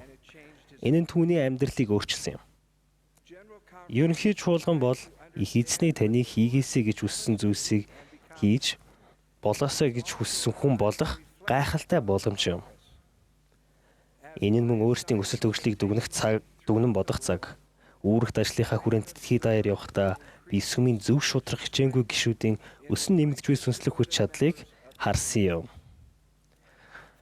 5 жилийн өмнө биднээс Иесус Христийн хожмын гигантнүүдийн сүмийн жинхэнэ нэрийг ашигласнаар хийж буй бүхий л зүйлдээ аврагчийг илүү чухалчлахыг хүссэн билээ. Бид түүний нэрийг дуудахдаа илүү хариуцлагатай ханддаг болсон. 4 жилийн өмнө ариун ёслолын цагийг багасгаснаар бид их эзний ариун ёслолоос хүртэхэд илүү онцгой ач холбогдол өгдөг болсон. Бид Иесус Христийн талаар илүү их бодож, түүнийг үргэлж санах хамлалтандаа илүү хариуцлагатай ханддаг болсон. Дэлхий дахныг хамарсан цар тахлын улмаас мөн ирээд намайг гарын авлагын тусламжтайгаар бид аврагчийн сургаалыг гэр орондоо илүү чухалчлан үзэх болсон бөгөөд 7 хоногийн туршид аврагчийг илүү сайн шүтэн биширдэг болсон. Түүнийг сонс хэмээх ерөнхийлөгч Russell M. Nelson-ийн зөвлөгөөг дагснаар бид ариун сүнсний шивнээг таньж их эзний мотрыг амьдралдаа харах чадвараа илүү цэвэршүүлж чаддаг. Олон ариун сүм зарлаж барьж дуусахдаа зэрэгцэн бид их эзний өргөөнд илүү олон удаа орж түүний амласан адислуудыг хүртэж байна. Бид аврагч гэтлэгчийнхээ зүйрлэшгүй сайн сайхныг илүү хүчрэхээр мэдэрч байна. Ерөнхийлөгч Russell M. Nelson хүчрхэг шав байх нь амар хялбар аяндаа болдог зүйл биш. Бидний анхаарал аврагчд болон түүний сайн мэдээнд бат бэхлэгдсэн байх ёстой. Санаа бодол бүрдээ түүн рүү харахын тулд оюун санаагаараа нэлийн хичээл зүтгэл гарах ёстой байдаг хэмээжээ. Бид анхаарлаа Иесус Христэд төвлөрүүлснээр эргэн тойрны бүх зүйлийг одоо байгаа байдлаар нь түүнийг хайрлах хайраар хардаг. Чухал бус анхаарал царниулах зүйлс аяндаа үгүй болж түүний гэрэл шинж чанартай нийцэхгүй зүйлсийг бид авч хайдаг. Та бүхэн Иесус Христийн талаарх энэ бодол дээр анхааралтай тогтон тунгааж түүнд итгэж зарилгуудынхан дагахаар үргэлжлүүлснээр би та нарт зөвхөн Тэнгэрлэг өдөрдмжийг төдийгүй гэрээхтэй нь хүчрхэгжүүлэх, бэрхшээл зовлонт тань амар амгаланг, адислалт тань баяр баясгалыг авчрах Тэнгэрлэг хүчийг амлаж байна. Хэдэн 7 хоногийн өмнө Кейти бид хоёр Matt, Сара Джонсон хоёрын гэрт очилсан юм.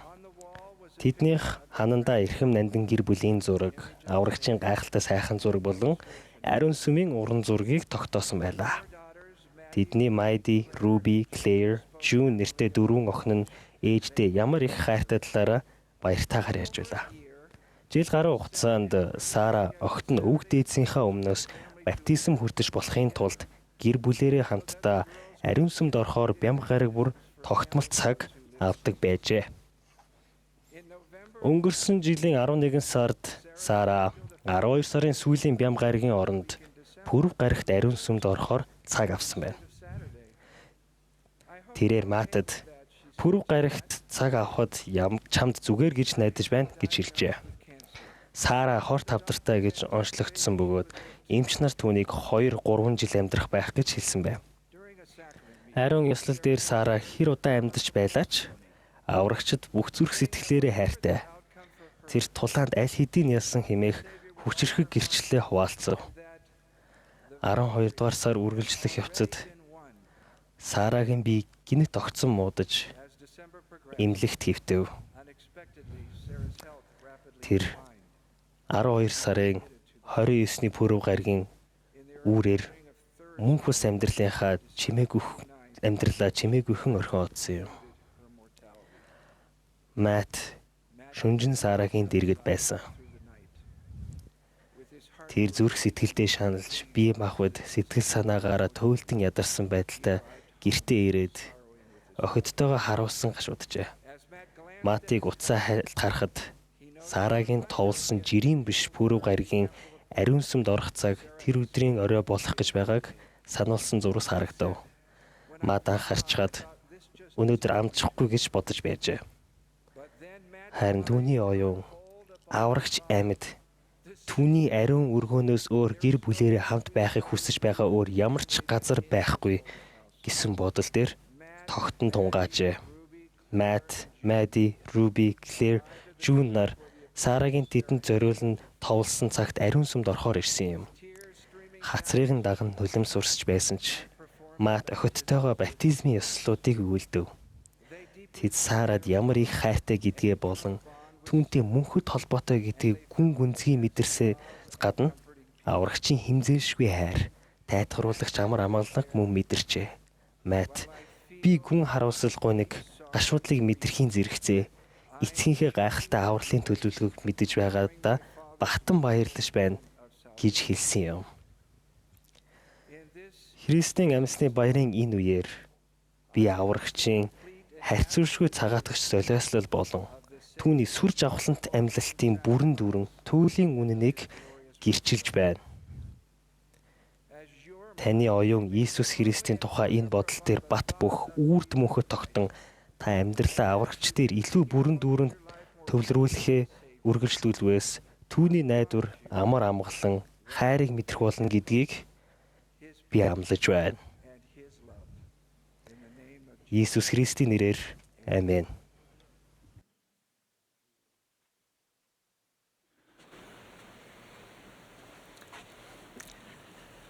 Now what do we hear in the gospel which we have received? Эдүгээ бид өөрсдийн хүлээн авсан сайн мэдээнд юг сонсдог вэ? Баяр баясгалын дуу хоолойг, Тэнгэрээс нэгүүлсийн дуу хоолойг, мөн газраас үнний дуу хоолойг, амьд байгаа хүмүүс хийгээд нас барагчдын талаарх баярт мэдээний дуу хоолойг, агуу их баяр баясгалын баярт мэдээг буюу ах эгч нараа бошиглогч Йосеф Смитийн хэлсэн эдгээр үгсийг сонсоод нүүр дүрэн инээмсэхгүй байхын аргагүй билээ. Тэнгэрлэг эцэг бурхныхаа аз жаргалын агуу төлөвлөгөөнд их бүрэн бөгөөд сүр жавхланд баяслыг бид Йосефийн баяр хөөрөөс үнэхээр олж хардаг. Тэрээр бидэнд мөн тэд баясгалантай байж болохын тулд хүмүүн байх болгоо гэсэн амлалтын баталгааг өгдөг. Бид бүгд бурхны аз жаргалын төлөвлөгөөг сонсоод мөх бус байдлын өмнөх амьдралдаа баярлан ухаалсан бөгөөд түүний төлөвлөгөөний дагуу энэ дэлхийд амьдрах үедээ ч мөн баярлан ухаалсаар байна. Гэхдээ бошиглогчийн энэхүү аз жаргалын тухайг чухамдаа юуны тухай байсан юм бэ? Эдгээр гүн гүнзгий чин зүрхний сэтгэл хөдлөлийг юу өдөөсөн юм бэ? Бошиглог Йосеф нас барахстын төлөөх баптизмын тухай зааж байсан. Энэ нь үнэхээр их баяр хөөртэйгээр хүлээн авсан гайхамшигт илчлэлт байсан юм а. Сүмийн гишүүд нас барсан хайртай хүмүүсийнхээ төлөө баптизм хүртэх боломжтой гэдгээ анх мэдээд баяртай байв. Вилфорд Вудроф үүнийг сонссон даруйда бодгол минь баярлан догтлоо гэж хэлжээ. Бидний хайртай нас барсан хүмүүсийн төлөөх баптизм нь их эзний илчилж сэргээх цорын ганц үнэн байгаагүй юм. Бурхны өөрийн охид хөвгүүдэд өгөхийг хүсэн хүлээж байсан тоо томшгүй олон бэлэг хишгүүд байсан. Бусад бэлэг санварын эрх мэдэл, гэрээ, ёслууд болон мөнхөд үргэлжилж болох гэрлэлт Бурхны гэр бүлийн хүрээнд хүүхдийг эцгэхтэй лацдан холбох, эцэст нь бидний Тэнгэрлэг эцэг түүнийхүү Есүс Христийн дэргэд гэртээ буцаж ирэх айдслал багтсан байдаг. Эдгээр бүх айдслал Есүс Христийн цагаатгалаар боломжтой болсон юм а. Бурхан эдгээрийг өөрийн хамгийн дээд ариун айдслуудын нэг гэж үзсэн учраас хүүхдүүддээ эдгээр эрхэм бэлгийг өгөх ариун нандин барилгуудыг барихыг зааварсан юм. Эдгээр барилга түүний дэлхий дээрх гэр байх болно. Эдгээр барилга түүний нэрээр, түүний үгээр, мөн түүний эрх мэдлэр дэлхийд лацлагдсан зүйл тэнгэрт лацлагдах ариун сүм байх болно. Одоогийн сүмийн гишүүд эдгээр алдар сүүгийн мөнхийн үннийг хайхгүй орхих нь ихэд түгээмэл болжээ. Ариун сүмийн ажил бидний хувьд ердийн байнга хийдэг зүйл болж, заримдаа бидэнд тэдгэрийг анхлан суралцагчийн нүдээр харах нь ач тустай байдгийг би өөрт тохиолдсон жишээнээс саяхан сурлаа. Өнгөрсөн жил Японы Токио ариун сүмийг дахин онцгойлон ажиллахын өмнө өөр ихтгэл үнэмшилтэй олон зочин ариун сүмийг үзэж сонирхсон юм. Өөр шашны нэгэн хянамгаа удирдагч бас үзэж сонирхож байв. Бид зочдтой Тэнгэрлэг эцгийн аз жаргалын төлөвлөгөө, тэрхүү төлөвлөгөөнд Есүс Христийн гэтлэх үүрэг, мөн лацтан холбох ёслоор дамжуулан гэр бүлүүд мөнхөд нэгдэж чадна гэсэн сургаалын талаар заасан. Ариун сүмийг үзэж дуусаад би найзаасаа сэтгэлдлийг нь асуусан юм. Өнгөрсөн, одоо, ирээдүйд гэр бүлийг холбон нэгтгэх талаар энэ сайн хүн чин сэтгэлээсээ танай сүмийн гишүүд энэ сургаал ямар гүн гүнзгий болохыг үнэхээр ойлгож байгаа юу гэж асуугаад энэ хит их хуваагдаж талцсан энэ ертөнцийг нэгтгэж чадах цорын ганц сургаалуудын нэг байж болох юм а гэж хэллээ. Ямар хүчтэй хэлээвэ. Энэ хүний сэтгэлийг зүгээр л ариун сумын тансаг уур хийц биш. Харин гэр бүлүүд нэгдэж Тэнгэрлэг эцэг Есүс Христ хоёртой үрд лацагддаг гэсэн гайхалтай гүн гүнзгий сургаал хөдлөжээ. Сүмийн гишүүн биш хүн хүртэл ариун сүмд болж явдаг үйл явдлын сүр жавхланг онцолж ярьдагт би огтхонч гайхах хэрэггүй. Заримдаа бидний хувьд энгийн, жирийн мэт болж хувирсан зүйлсийн сүр жавхлан гоо үзэсгэлэнг тэдгэрийг анх удаа сонсож мэдэрч байгаа хүмүүс олж харах нь бий. Ариун сүм эрт цагт байсанчлан Есүс Христийн сайн мэдээ сэргийгснээр ариун сүм барих нь бошиглагч Йосеф Смитийн дараагийн бүх бошиглагчийн нэн тэргүүний зорилтуудын нэг байсаар ирсэн. Түүнчлэн үүнийг ойлгоход ч хялбарх юм а. Бошиглагч Йосеф Смит нас барагчдын төлөөх баптизмын талаар заах үедээ өөр нэгэн агуу үннийг илчилсэн байдаг. Тэрээр эдгээр нь бидний авралт хамааралтай хувьд нас барагчдад хийгээд амьд байгаа хүмүүстэй холбогдсон зарчмуудад хөнгөмсгөр хандах ёсгүй би баттайгаар хэлж байна. Учир нь тэдний аврал шаардлагатай бөгөөд бидний аврал зайлшгүй чухал бөлгөө. Бидэнгүүгээр тэд төгс болгогдож чадах нь үгүй, мөн өөрсдийн нас барагчдгүйгээр бид төгс болгогдож чадах нь үгүй болоо хэмээн заасан. Бидний харж байгаачлан амьд байгаа болон нас барсан хүмүүсийн аль альныхын төлөө хийх ариун сүмийн ажил болон ариун сүмүүдийн хэрэгцээ ямар чухал гэдг нь маш тодорхой байна. Дайсан бэлэн байдалд орсон байгаа. Ариун сүмд гүйцэтгэдэг ёслол, гэрээнүүд дайсны хүч чадлыг сулруулдаг. Тэр энэ ажлыг зогсоохын тулд чадах бүхнээ хийдэг. Яагаад гэж? Учир нь дайсан энэ ажлаас ирэх хүчийг мэддэг. Шинэ ариун сүм бүр онцгойлон ажиллагдахад бидний Есүс Христэд ирснээр биднийг гэтлгэж, дайсны хүчин чармайлтыг эсэргүүцэх түүний аврагч хүч тэлдэг. Ариун сүмийн болон гэрээгээс агтах хүмүүсийн тоо өсөх тусам дайсан улам сулддаг. Сүмийн ихэнх үед зарим хүн шинэ ариун сүмийг зарлах үед санаан зовдөг байлаа. Учир нь тэд бид хизээч тамийнхон хангидахгүйгээр ариун сүм барьж эхлэхгүй юм гэлцдэг байжээ. Харин Брингем Янг Би тэдний хонхыг дахин сонсомоор байна гэж зоригтой хариулсан байдаг юм а. Энэ мөнх бус амьдрал бид дайнаас хизээч зүгтэж чадахгүй ч дайсныг ялж чадна. Бид ариун сүмийн гэрээг байгуулж сахих үедээ Есүс Христэс тэрхүү хүч, чадлыг хүлээн авдаг. Ерөнхийлөгч Рассел М. Нельсон их эзэн дуулууртай хүмүүсийг дуулуургүй хүмүүсээс ялгаж салгах цаг ирж байна.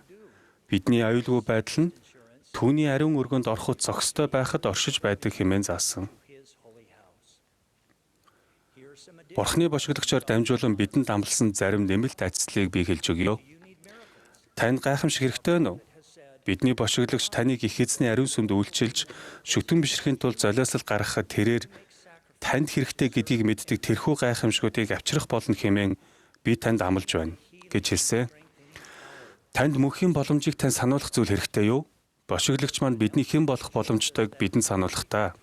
Сүмийн гишүүн байхын эрхэмдэд ашиг тусыг зөвхөн ариун сүмийн өргөмжлийн ёслоор олж авах боломжтой. Эдгээр ёслол биднийг Celestial хаант улсын хаан ширээнүүд, хаант улсууд, удирдлагууд мөн эрх мэдлүүдийг өвлөн авах боломжтой болгодог хэмээжээ. Танд аврагч Есүс Христийн эдгэх хүчрхжүүлэх хүч хэрэгтэй юу? Ерөнхийлөгч Нельсон ариун сүмд заагддаг бүх зүйл Есүс Христийн талаарх бидний ойлголтыг нэмэгдүүлдэг.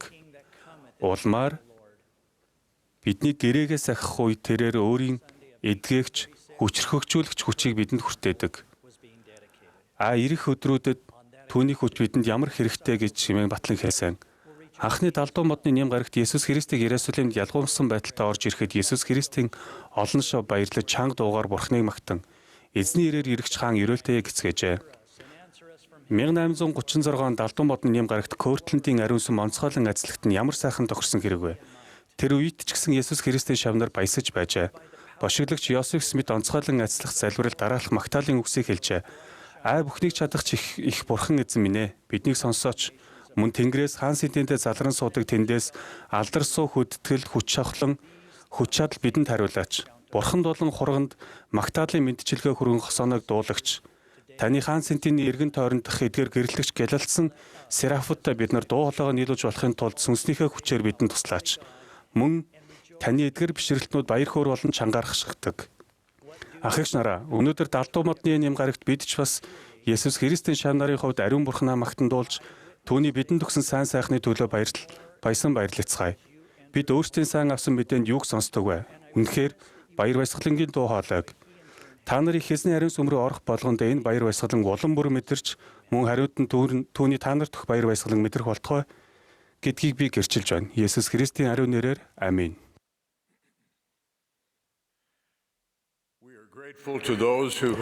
Бидэнд хамдан үг хэлсэн хүмүүст болон гайхалтай сайхан дуу хөгжим сонсгосон ариун сүмийн талбайн Табернаклийн найралдуучдад бид талархаж байна. Одоо найралдуучид бидэнд энэ бол Христ дуулалыг дуулж өгнө. Энэ хуралдааны төгсгөлд бидний хайрт бошиглогч ерөнхийлөгч Рассел М. Нельсон үг хэлнэ. Түүнийг үг хэлсний дараа найралдуучид Христэд итгэн би дуулалыг дуулж энэ хуралдаан өндөрлөнө.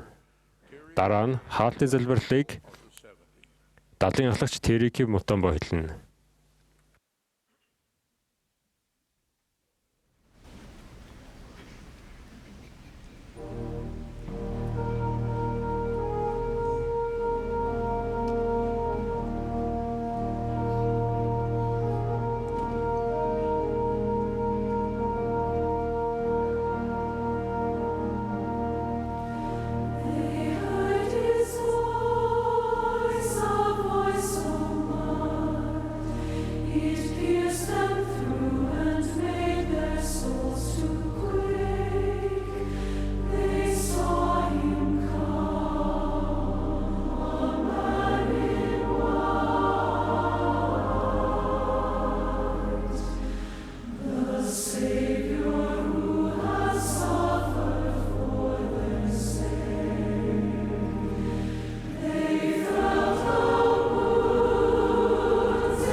My dear brothers and sisters, it is a Хайр joy дахигч нараа, та нартай хамт байгаадаа би баяртай байна.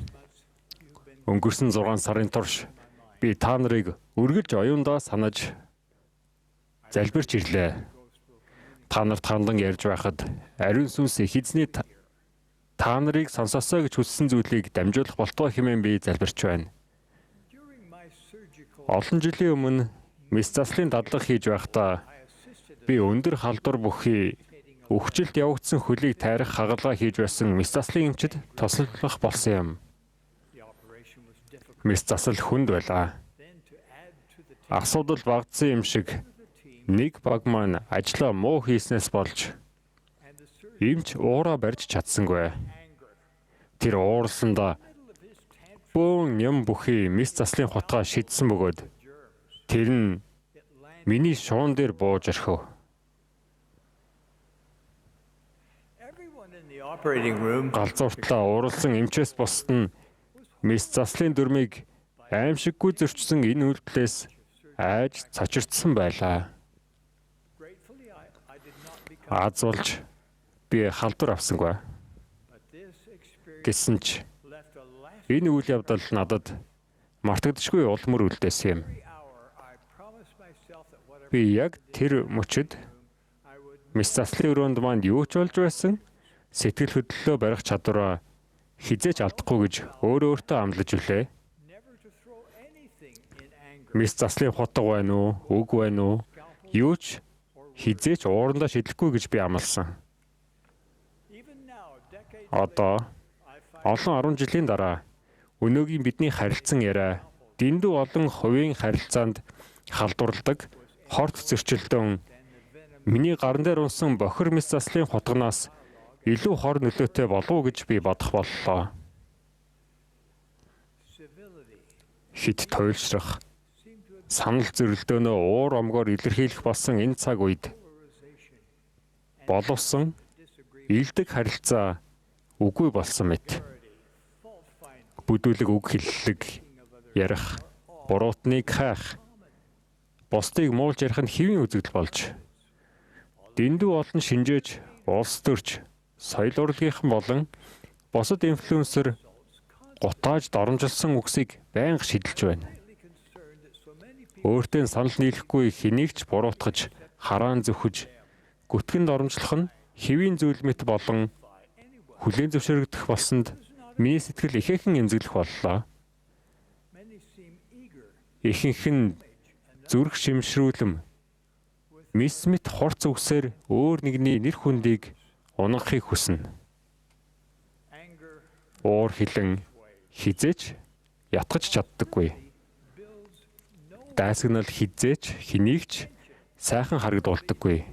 Зөрчилдөөн хизээч сүнслэгээр өдөөгдсөн шийдэлд хүргдэггүй. Харамсалтай нь заримдаа бидний хүрээлэлдэж зөрчилдөөн гарахыг бид хардаг. Хань ижил үр хүүхдэд дорд үздэг. Бусдыг загнан замдарч удирддаг. Дууга хурааж гэр бүлийнхнээ шийтгдэг хүмүүсийн талаар бид сонсдог. Бусдыг дээрлэхдэг хүүхэд өсвөр үеийнхний болон хамт ажиллагчдынхаа нэр төрд халддаг ажилтнуудын талаар мэдээ бидний сонорт хүрдэг. Хайр дахигч нараа, ийм байж болохгүй. Иесус Христийн шавийн хувьд бид бусадтай ялангуяа үзэл санаа нийлэхгүй үед тэдэнтэй хэрхэн харьцахыг үлгэрлэн харуулах ёстой. Иесус Христийн жинхэнэ дагалдагчийг хамгийн амархан тодорхойлж болох нэг арга зам бол тухайн хүн бусдыг хэрхэн өрөвдөн хайрлаж байгааг олж харах явдал юм. Аврагч үнийг дэлхийн бөмбөрцгийн хоёр талд байх дагалдагчдаа айлдсан сургаалдаа амар тайвныг тогтоогсод өрөөлтэй. Хэрвээ хэн нэгэн баруун хацар дээр чин сахивал зүүн хацраа тавьж өг хэмээсэн.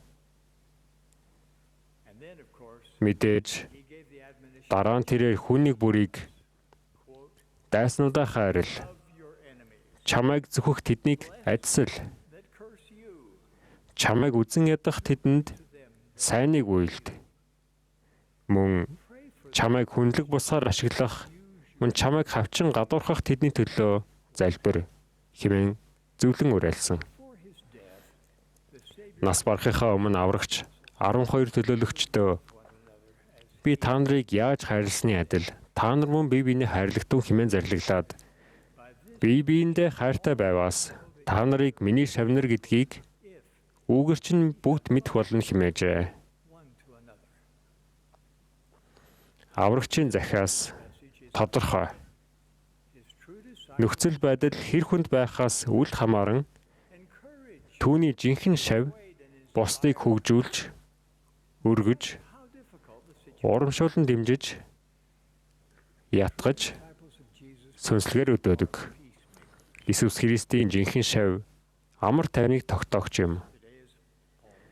Өнөөдөр далдуу модны нэм гараг бид дэлхийн түүхэнд бичигдэж байсан хамгийн гайхамшигтай үйл явдал болох Иесус Христийн цагаатгал болон амьлалтыг тэмдэглэхээр бэлдэж байна.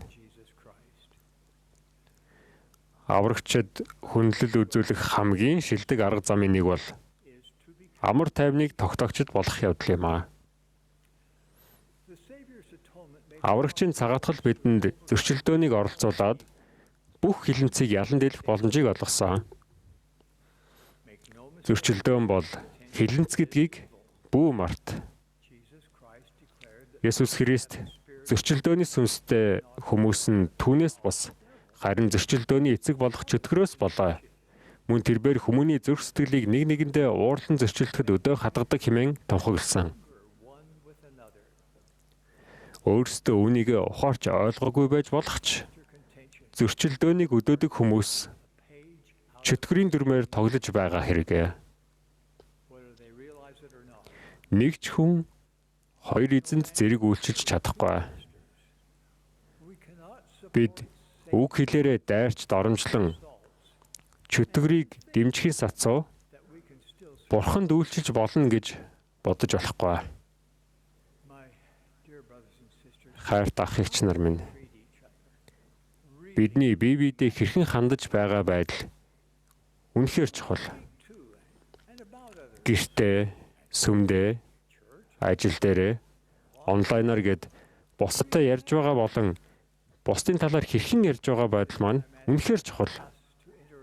Бид бусадтай илүү дээд, ариун нандин арга замаар харилцдаг байгаасаа гэж би та нараас өнөөдөр хүсэж байна. Одоо ч их тайван сонсоорой. Илж, далдаж, хэн нэгний талаар хэлэх ариун журамтай, сайхан, эсвэл сайн гэгддэг буюу сайшаалтай ямар нэгэн зүйл байдаг бол бид үүнийг харилцааныхаа жишг болгох ёстой. Хэрв танай тойргийн хос салбал залуу номлогч номлолоосоо эрт буувал эсвэл өсвөр насны хүүхэд гэрчлэлдээ эргэлзүүл тэдэнд таны шүүмжлэл хэрэггүй. Тэд таны үг, үйлдэлээс Иесус Христийн хайрыг мэдрэх хэрэгтэй. Хэрв найзтай таны итгэл үнэмшилтэд нийцэхгүй нийгэм, улс төрийн үзэл бодлоо олон нийтийн мэдээллийн хэрэгслээр илэрхийлбэл таны ууртай, ширүүн үгс үүнд ямар ч нэмэргүй. Ойлголцох гүүрийг тавихад таны зүгээс асар их хүчин чармайлт шаардлагатай ч найзтай нь инэл хэрэгтэй. Зөрчилдөөн үүсэх тоолондоо сүнсийг үргээдэг. Зөрчилдөөн нь энэ бол асуудлыг шийдвэрлэх арга зам гэсэн худал хуурмаг мэдрэмжийг төрүүлдэг хэдий ч хизээч тийм байгаагүй. Зөрчилдөөн бол сонголт. Амар тайвныг тогтоох ч гэсэн сонголт. Та зөрчилдөөн, эвлэрэл хоёрын аль нэгийг сонгох хэрэгтэй. Би та нарыг одоо бас үргэлж амар тайвныг тогтоогч болохыг сонгорой хэмээн уриалж байна. Ах эгч нараа, шууд утгаараа бид нэг хүн, нэг харилцаанаас эхлэн дэлхийг өөрчилж чадна. Хэрхэн өөрчлөх вэ гэж юу? Бид үзэл бодлын зөрчлөө харилцан бие биеэ хүндлэх, нэр төртэй шодрог шийдвэрлэхийг үлгэрлэн үзүүлэх замаар өөрчилнө. Үзэл бодлын зөрчил бол амьдралын салшгүй хэсэг юм. Би асуудлыг заримдаа өөр өнцгөөс хардаг их эзний үнэн ч үйлчлэгчдтэй хамт өдөр бүр ажилладаг. Ярилцсан бүх зүйл, ялангуяа эмзэг асуудлын талаарх тэдний бодол санаа, жинхэнэ мэдрэмжийг сонсохыг хүсэж байгааг маань тэд мэднэ. Миний журамт сайн зөвлөхүүд болох ерөнхийлөгч Оукс, ерөнхийлөгч Айринг хоёр нэн ялангуяа санал нийлэхгүй үед бодол санаагаа хэрхэн илэрхийлэхийг өөрсдийн биеэр үлгэрлэн харуулдаг. Тэд үүнийг бие бие гэсэн цэвэр хайраар илэрхийлдэг. Аль аль нь өөрсдийгөө бүхнийг мэддэг учраас байр сууриндаа хатуу зогсох ёстой гэдэггүй. Аль аль нь өрсөлдөх хэрэгтэй гэсэн сэтгэл төрүүлдэггүй. Хоёулаа Христийн цэвэр хайр болох инэрлэр дүүрэн тул бидний хилэлцүүлэг их эзний сүнсээр удирдагдах боломжтой. Би энэ хоёр агуу хүнийг ямар их хайрлаж хүндэтгдэг гэж. Инэрл бол зөрчилдөөний ерөндөг. Инэрл нь бидэнд амиа боддог, өөрийгөө хамгаалдаг, бардам, атаарахгүй эгэл хүнээ орхиход тусалдаг сүнслэг бэлэг юм. Инэрл нь Иесус Христийн жинхэнэ дагалдагчийн гол зан чанар. Инэрл амар тайвныг тогтоогчийг тодорхойлдог. Бурхны өмнө өөрийгөө даруусгаж зүрхнийхээ бүхий л эрч хүчээр залбирвал тэрээр бидэнд инэрлийг өгнө. Бурханлаг бэлгээр ажиллагдсан хүмүүс удаан тэсвэрлэдэг. Сайхан сэтгэлтэй байдаг. Тэд бусдад атаархдаггүй. Өөрсдийгөө бусдаас чухал гэж үздэггүй. Тэд амар өдөөн хатгагддаггүй. Бусдыг муугар боддоггүй. Ах эгч нараа, өнөөдөр биднийг зовоож буй зөрчилдөөнийг Иесус Христийн цэвэр хайраар шийдвэрлэж болно. Инэрл нь нэг нэгнийхээ ачааг хүндрүүлэхийн оронд нэг нэгнийхээ ачааг үүрцэхэд бэлэн байх хүсэлтэй болгодог. Христийн цэвэр хайр нь бүх цаг мөчид, бүх зүйлд, бүх газарт нэн ялангуяа хурцадмал нөхцөл байдалд Бурхны гэрч болон зогсох боломжийг бидэнд олгодог. Инэрл нь ялангуяа хурц шүүмжлэлд өртөхөд Христийн хүмүүс хэрхэн ярьж үйлддгийг харуулах боломжийг бидэнд олгодог. Би ямар ч үнээр хамаагүй амар тайвныг тогтоох тухай ярьсангүй. Харин ариун ёслолоос хүртэхдээ байгуулсан гэрээнүүдтэй нийцсэн арга замаар бусдад хандах тухай ярьж байна. Та аврагчийг үргэлж санана гэж гэрээ байгуулдаг.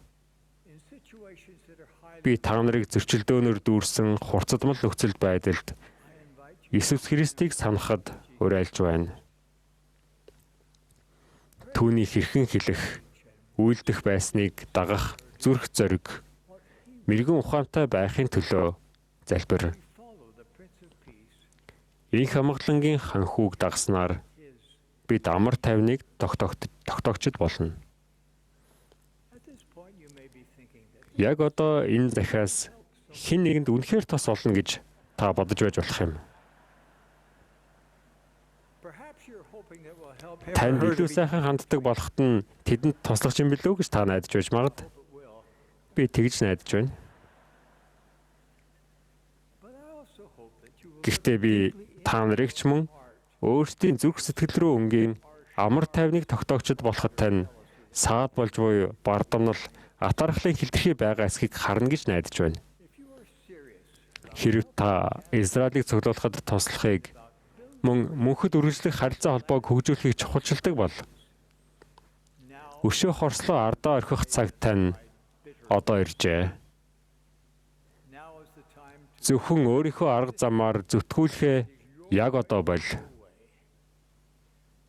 Хүмүүс таныг гонсойлгохгүй гэсэндээ имэж үлмий дээр явах шахан болгоомжлоход хүргэдэг зүйл хийхээ яг одоо бол. Дайн тулааны зэвсгээ болох цаг яг одоо ирээд байна. Таны үгийн санд доромжилсан, буруутгасан үгсээр дүүрсэн бол яг одоо устгах. Тэгвэл та сүнслэг байдлын хувьд хүчрхэг Христийн эрэгтэй эмэгтэй хүн болон гарч ирнэ. Ариунсан бидний энэ аян замд туслана. Тэнд бид бүхий л зөрчилдөөнийг өдөөгч сатаныг ялан дийлэх чадварыг өгдөг Бурхны хүчийг хүлээн авдаг. Чөтгөрийг харилцаанаасаа хөөн зайлуул.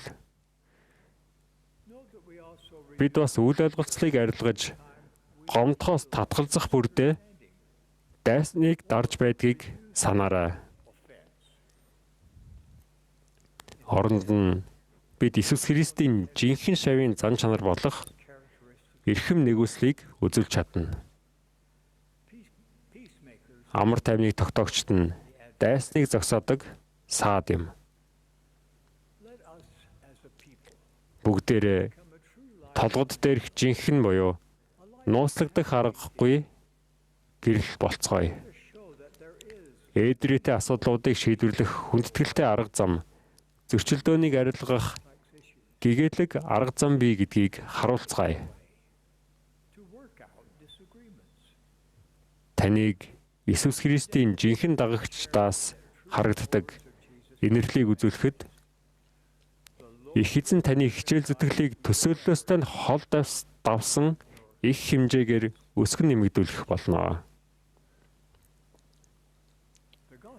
Сайн мэдээний сүлжээ бол дэлхий дээрх хамгийн том сүлжээ юм. Бурхан хар ба цагаан, боол ба чөлөөт, эр болон эмгээд бүх хүнийг өөр дээрээ ирэхэд урьсан. Хүн бүрд багтах орон зай бий. Гэхдээ тэнд ямар ч гадуурхал, буруу шаалт, зөрчилдөөнд орох орон зай үгүй. Хайр тахагч нараа, бусдыг өргөн дэмжихэд амьдралаа зориулсан хүмүүсийг сайн сайхан зүйлс хүлээж байгаа. Өнөөдөр би та нарыг шавийн хувьд ямар төвшөнд байгаагаа өөрийнхөө бусдад хэрхэн ханддгаар дүгнэхэд урьж байна. Би та бүхнийг Иесус Христийн жинхэнэ дагалдагчийн эрхэмлдэг хүндэтгэлтэй түүнийг төлөөлж чадах байдлаар бие авч явахын тулд шаардагдах аливаа өөрчлөлтийг гаргаасаа хэмээн ажиллаж байна. Дайтвал гуйж, дайсагнал ойлгож, зөрчилдвөл амар тайвнаар шийдвэрлэх болтугай хэмээн би ажиллаж байна. Бурхан амьд. Иесус бол Христ.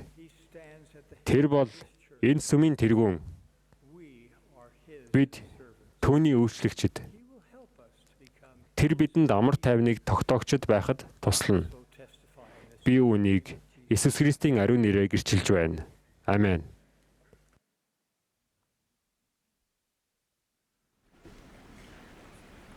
He is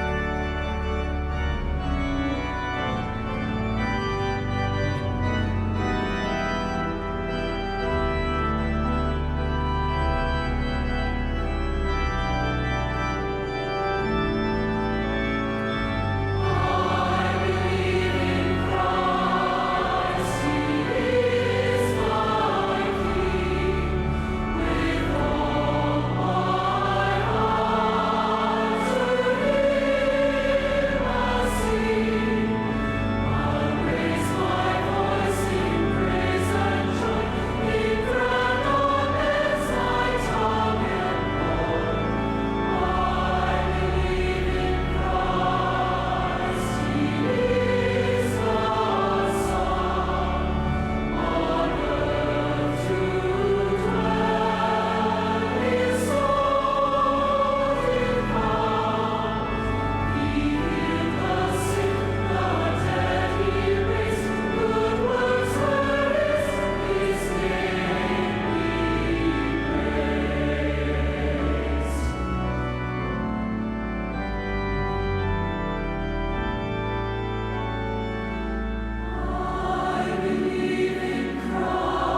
Our most gracious and loving Heavenly Father. Үгийн хайрт мөн дээд бурхан минь тэнгэрлэгч минь би таны өмнө толгой бүхэлгэн даруухнаар мөн итгэлтэйгээр танд талархал илэрхийлж байна.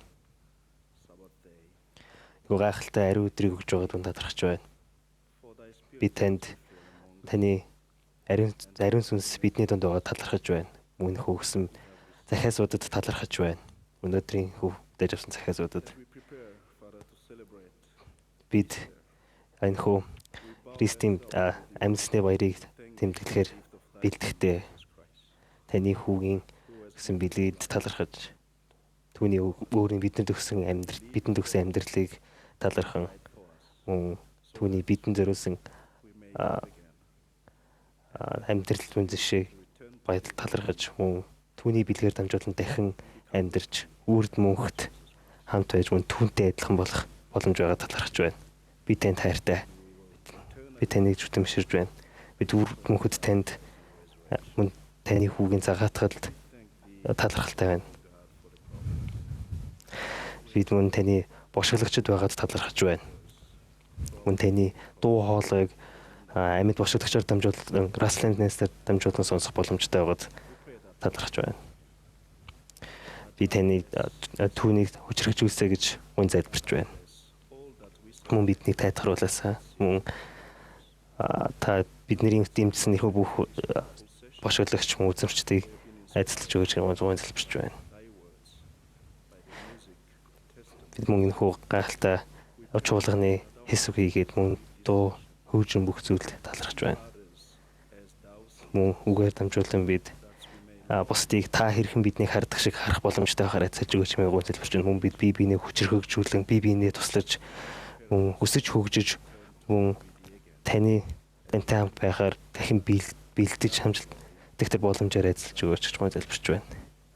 Тэг мөн бид таны алдар сууд өсөж өгч хүрэх үлээх боломжоор айцалж өгч тэг мөн бид одоо үргэлжлүүлэн урагш гэрээний замуудаар урагшлуулах бэлдэж байгаа лээ.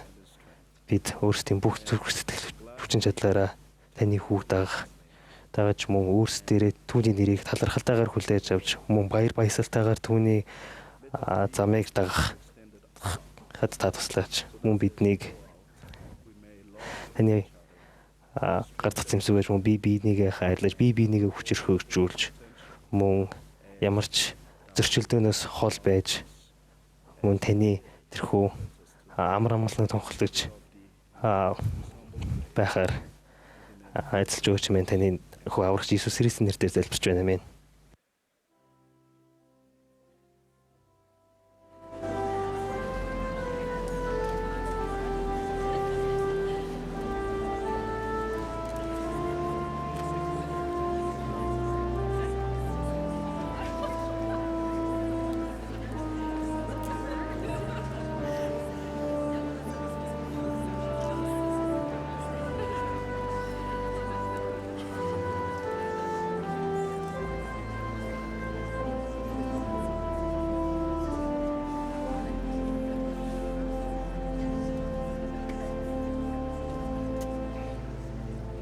This has been a broadcast of the Sunday morning session of the 193rd Annual General. Энэ бол Иесус Христийн хожмын гэгэтүүдийн сумын жил тутмын 193 дахь ерөнхий чуулганы нэм гаргийн өглөөний хуралдааны шууд нэвтрүүлэг байлаа. Сумын өдөртөгчдөөс сонгогдсон хүмүүс үг хэллээ. Уг хуралдааны дуулалыг ариун сумын талбайн Табернаклийн арилуучид дууллаа. Энэхүү шууд нэвтрүүлгийг Bonneville Distribution олон нийтийн үйлчилгээнд зориулан нэвтрүүллээ. Уг нэвтрүүлгийг бичгээр авсан зөвшөөрлгүйгээр дахин нэвтрүүлэх, бичих, хуулбарлах болон бусад хэлбэрээр ашиглахыг хориглоно.